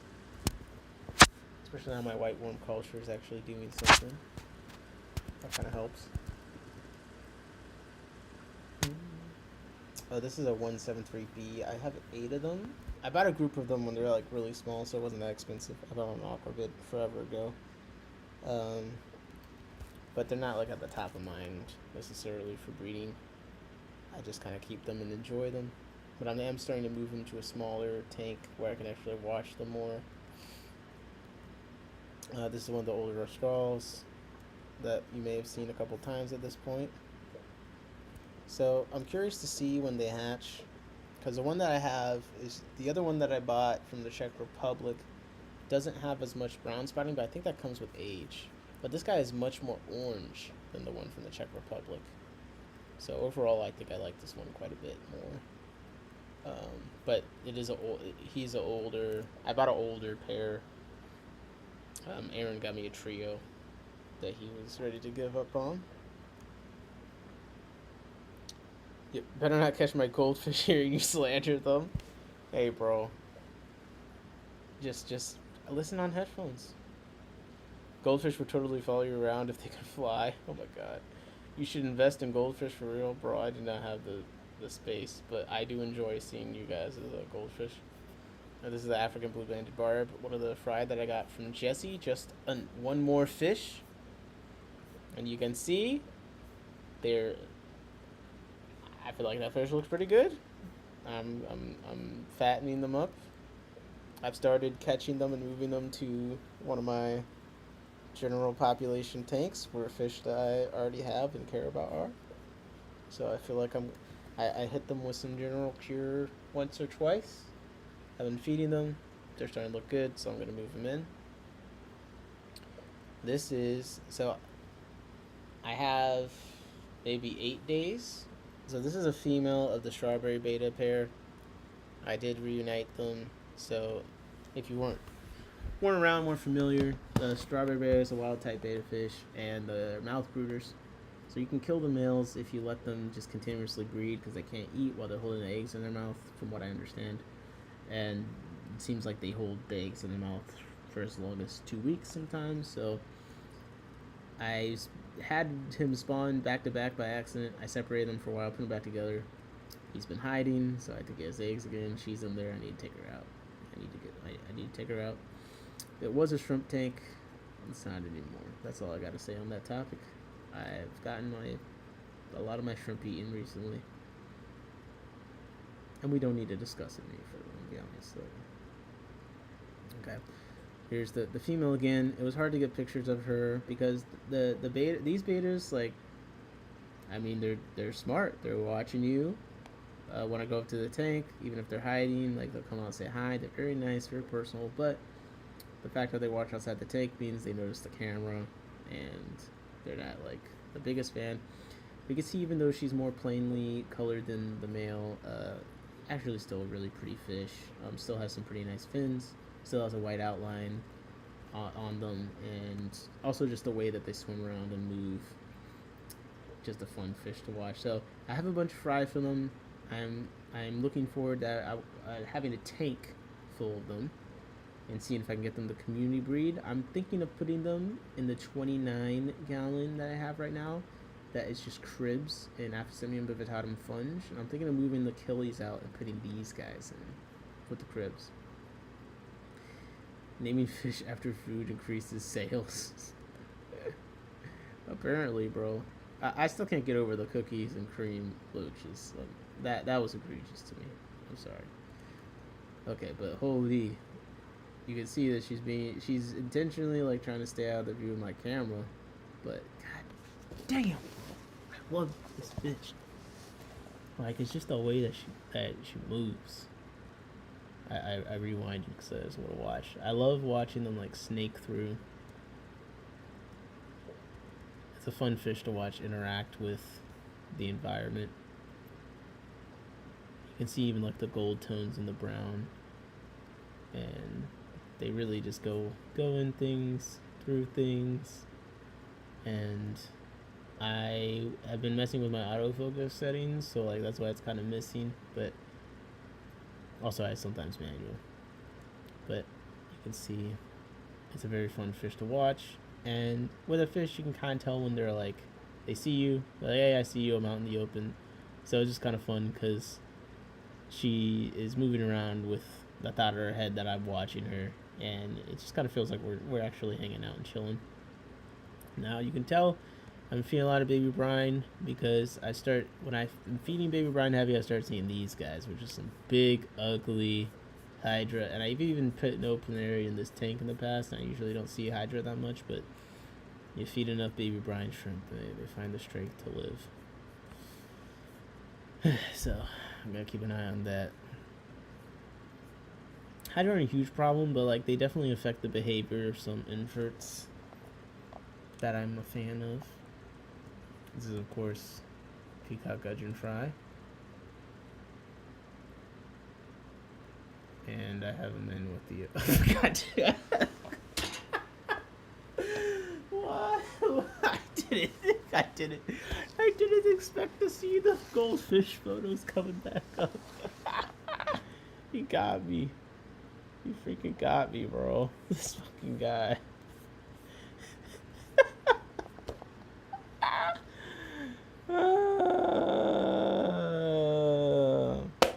I did see that you asked me about koi earlier. I do like koi. Um, I don't have the space for them. My neighbor has like like 1,000 something gallon thing. He actually makes ponds and stuff. Like that's what his business does. He has like a huge building that he makes custom rocks and he makes molds. It's insane. But anyways, he has a huge pond of like some fancy koi fish that some Japanese what is it called when a country has like a building? What is it called? Oh my gosh. Okay. What is it called when a country has a building in another country and it's a government building? Can Google it. Embassy. Yes, some Japanese embassy or something gave them some koi that were like coals because they were looking for some very specific like. It's crazy with them. It's like this spot has to be there, this spot has to be there, kind of a thing. Um, so coals to them, but he's been breeding them. He has some very nice ones, even ones that are actually desirable, and they're like old and they're huge. They're like dogs. I didn't even realize koi fish they're giant. He showed me the pond. He put some food in, and it's like a Loch Ness monsters came out. You can't hate them. They're too cute. Look, I like rice fish. They're close enough to koi for me. And I'm hoping that I can at least get an indoor pond, like maybe in my room or something with no filter. Do rice fish in it. Like I had just do a bunch of plants. I could do like a filter. I'm not a no filter person. It's about sound. Because if I put it in my room, it cannot disrupt me. I kind of, but I don't have anywhere else to put it. But like I really want to do an indoor pond thing, but I just don't know where to put it. And I'm trying to keep the fish out of my room. I got isopods in there. I'm fine with that. But like I want my room to be quiet and like it's where I like work and edit and sleep and do music. So, but I'm considering putting an indoor pond in there. Anyways, it's totally off topic. You can't hate them. Yeah, they are too cute. This is just this photo kills me, dog. Kills me. Okay. I feel like this has been a really nice stream. I'm starting to reach the point where I worry about the things that I'll say and not be able to say correctly. I'm getting a little tired. Look, channel monetized. This is great for us, the Isopod agenda. Now maybe I'll be able to have some extra funding for what we're doing. I got some cool content stuff coming up. Memberships. We got some fun emojis. I'll do member only streams. I'll do member only videos. I'll do all that stuff. It's just that I'm not like gonna continuously promote it. You know, if you guys are watching, and we'll see how many cents I get from ads. So I'm still a pretty small channel, but like I don't really want to ask too much more of people, really. But if they do, then I'm gonna try and prepare to have something there. I do want eventually, not now, but if someone's interested, I do want to set up a In My Tanks Discord, but it's more just so when we're doing this, like, it's not about the channel necessarily, but when we're doing this, we have a centralized place to, like, put messages and stuff, or, like, if people want to do tank reviews, like, they can put that in there. It's so much easier than, like, the Gmail and things like that kind of stuff, or even things we're talking about, or, like, research. That's not going to be like a members only thing or something. I just bring it up if anyone's interested in helping me set that up, because I don't want it to be run by me necessarily. I'm not trying to create a cult of personality, but at the same time, you know, if we are all hanging out together regularly enough, it'd be nice to have a spot that we can communicate, share information and memes and all that kind of stuff. So something I'm thinking about, but you guys let me know what the interest is. Do you have anything to say about filtration? Worried I might need a sump or something. Again, I don't really know too much about goldfish and stuff, so to me it seems like you have a ton of filtration. That's just my amateur opinion. If you have space underneath to put a sump, and that seems like something fun that you want to do, and you have the resources to do that, I don't see how that could harm anything. And then maybe, you know, make the sump just a nice tank and put other stuff in it. Now you have 2 tanks, so that's probably what I would do. But no, I mean, I don't know anything about goldfish and their needs. To me, it seems like you have a lot of filtration on that. So, if anyone else has an opinion, please help Yurio out. But I just I only have sponge filters right now and one hang on back, so I'm just not qualified. Okay, Poo2 Bird says add a tower of sponge. Okay, I guess a tower of sponge. Look, you heard it straight from the bird's mouth. Yuria says thanks for the live, made my night. That is really nice of you to say. I'm glad. I'm glad that I was able to impact someone positively. I appreciate you sending in the tank, and the photos of your goldfish are pretty funny. I'm about to have to make a meme out of this one. I'm not gonna lie. This face killed me when it popped up and I didn't expect it. I was dying. More filtration only helps if you're concerned about ammonia levels. It won't decrease nitrate. I could see how that could be true. I mean, yeah, I guess I doubt that you're having ammonia problems. Like your tank's established and all that kind of stuff. Like, and you have all this filter. Like, yeah, I think you're fine. I think you're fine, personally. I have a picture in the other quote chat. I'm on do not disturb, so I just miss everything that's going on while I'm streaming. Also not distracted. Yo, Poo2 Bird is breeding and about to sell snail leeches. I mean, like, yeah, I'm like starting to become associated with some real freaks and potential bioterrorists. Like, look at this. Look at this. Terrifying. Bro, they look terrifying, but apparently they only eat snails, so like maybe it's a good snail control thing, but it's a hard one for me, but yeah, I'm gonna buy them. Said snail leeches. Oh my god.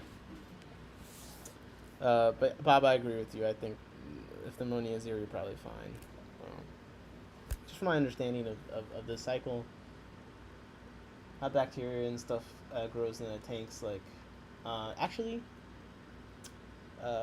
Prime Time Aquatics, he actually went to school for stuff around science and also science specifically related to fish. He has a great video on the cycle and kind of how it's not as big of a deal as people think, and the fact that tanks with even just a small sponge filter can handle a very large bio load as they become established. And I definitely think it was a helpful video for me, especially when thinking about lowering my anxiety in the hobby, understanding, okay, I don't need to buy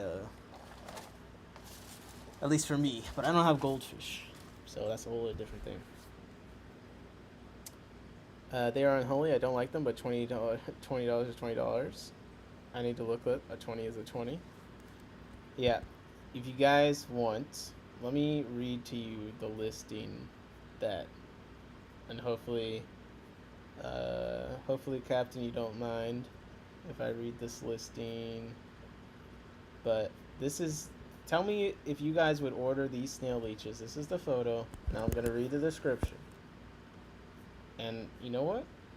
I'm gonna paste the description in the chat. Maybe. Because maybe we can get some feedback here, and also you guys will know what to search for when you're ready to buy them. I was messaging about the gold. Oh wait, it's too long. It's too long for me to paste in the chat. So I will read it. So here is the picture of the snail leeches, and here is what the potential listing will read. If you would buy these, let me know. So 10 plus snail leeches with a scientific name, Helobdella austinensis. I'm pasting that into the chat so you guys can do your research. And then dash natural pest snail control. See, we're getting too natural. This is like, I gotta stop shaving my armpits. Actually, do shave my armpits. All right, looking for a natural chemical-free solution to your pest snail problem? These Helobdella austinensis leeches are small, freshwater leeches that specialize in eating pest snails, including ram's horn, bladder, and pond snails. What about the Malaysian trumpets? I noticed you left those out. Sorry, I'm salty. I'm beefing with the MTS right now. My bad. I love my anger gets me. Okay, what you get? 10 plus alive snail leeches. Parentheses. I always include extras. Carefully packed in oxygenated water with moss for safe transit. The snail leeches are getting breather bags, or I guess oxygenated water could just be normal bags. But the snail leeches are getting moss. It was for safe transit. They're not being shipped to you in like wet paper towel or anything. They're getting like a proper, very nice treatment. Safe transit is what they're getting. Juvenile and subadult sizes, ideal for establishing a population. Why choose these leeches? Well, they're not aggressive to fish, shrimp, and plants. They're great for aquariums and outdoor ponds. Completely natural pest control. No chemicals. Here's the care information. Water parameters are a pH from 5 to 9. Temperatures ranging from 40 to 88 degrees Fahrenheit. Their diet, as you might have guessed, is small pest snails, snail eggs, and detritus. Best used in low flow or still water environments. Shipping and guarantees? Well, we ship USPS priority Monday through Wednesday. Live arrival guarantee.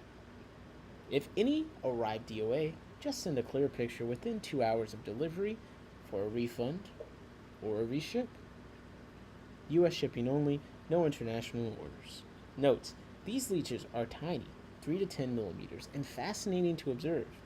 They work slowly but steadily to reduce your snail population over time. Patience and consistent conditions yield the best results. And that is the listing, the most thought out listing for snail leeches you're probably going to read, because my god. Okay, they eat the MTS too, but trumpets are pets and people don't want them to be eaten. No wet towels here, lol. I want to know if they're isopod safe. I'll just throw them into whatever tank. My other question would be, are they acceptable food for fish? Because then I get a population of them, then put them into a tank and they can do their thing and maybe get eaten. And then would they eat fish eggs? That would be my most applicable question, because then that would limit the tanks that I would put them in for sure. But definitely fit into my kind of interest of a very niche creature, and anything about natural snail control or something I can feed snails to. And the hobby is all about buying things, breeding them, and then selling them yourself or trading them in local auctions. This is definitely one that would be funny to get breeder award points for. Buying some snail leeches. I mean, let me know when you list them. 2 hours went by that fast, I know. I feel bad. I only feel bad because, again, I make content that's similar to the content I consume, not necessarily by topic, but by format. And I like live streams where I hang out with people in the chat and stuff like that. But I like live streams that are like 6 hours long, and I feel like I'm always tapping out at the 3 hour mark. So hopefully I'll get like enough topics, things to talk about. Maybe if it's the day that I'm gonna do a podcast episode or something, when I am more consistently doing the inner tanks thing, maybe then I'll do like a run up stream to it, so it's like a longer. But the 2 hours to go by fast. But the limiting thing for me right now, like, by the way, the orange one is carrot. Okay, so you named the goldfish after food after all. I'm hungry, and I'm not gonna eat on camera. So that's the main thing right now. I am getting tired, but like, I gotta eat something too. So guys, final words, final questions, final statements. I feel like this has been a nice stream. If you missed the earlier stuff, please Let me know your thoughts on the API master test kit and kind of the stuff I was talking about there. If you don't feel like watching it, when the transcript uploads, do a word search, Command F, Control F, and see if you find something. Just read the transcript. Don't even watch the video. Forget it. I'm monetized. I don't need the. I don't really. You don't need to give me any watch hours. Mustard and ketchup and aioli is your goldfish names. Oh my god, bro. But yeah, any final things you guys want to say? I'm gonna hit the hay. Don't know when I'll live stream again, but like I said, monetized now. Might do member only streams. If I do member only videos, it'll probably be like something on my phone where I'm like showing something I'm working on that is like not polished enough, or you get to see my messy fish room, and I wouldn't necessarily want to post that where my haters can see. But this has been a fun stream. Yurio, appreciate you holding it down in the chat. Sharing your wonderful goldfish with us. Poo2, thank you for sharing the knowledge, the vibes. Bob, always appreciate you. Bonkers, thank you for stopping by. A couple of fish. You've inspired me. I really do need to buy some more hill streams. Because I've only bred one. I got to breed another hill stream. Jesse, I appreciate you stopping by as always. The barb's looking great. Jorge, thank you for stopping by. Jeff stopped by. I don't have the chat history back, but Jody, you stopped by. Good night. Hope you have a good night. Glassbox, you stopped by. Appreciate you. I need to stream in a more friendly time zone for you over there. What are you, GMT 5? And everyone else, thank you so much. If you're watching the replay, please let me know your thoughts in the comments or otherwise, and let me know if there's any interest in my Tanks Discord. And the purpose of that would just be, just a place for, as we meet in the chat, become friends, hang out, talk about the stuff we're talking on here, or otherwise just hobby related, share information. If we're doing tank reviews and stuff, it's just easier to post the photos there, that kind of thing. My only thing is, I don't want to necessarily run it myself, because I'm not, like I said, I'm not interested in a cult of personality. But if we're gonna build a bunch of friendships and stuff here, it would be nice to have, a place where we can connect outside of the live stream. So, if there's any interest, let me know. It's 4 a.m. in the UK. Thanks for the live. Yeah, get some sleep, man. I'm gonna get some sleep. I'm gonna eat some. I appreciate you guys as always. Have fun. Please try and remove as much stress from the hobby as possible. It's just so nice when you can just relax, enjoy the tanks, enjoy the fish, and stay safe. I will see you soon, and that is going to be Tanks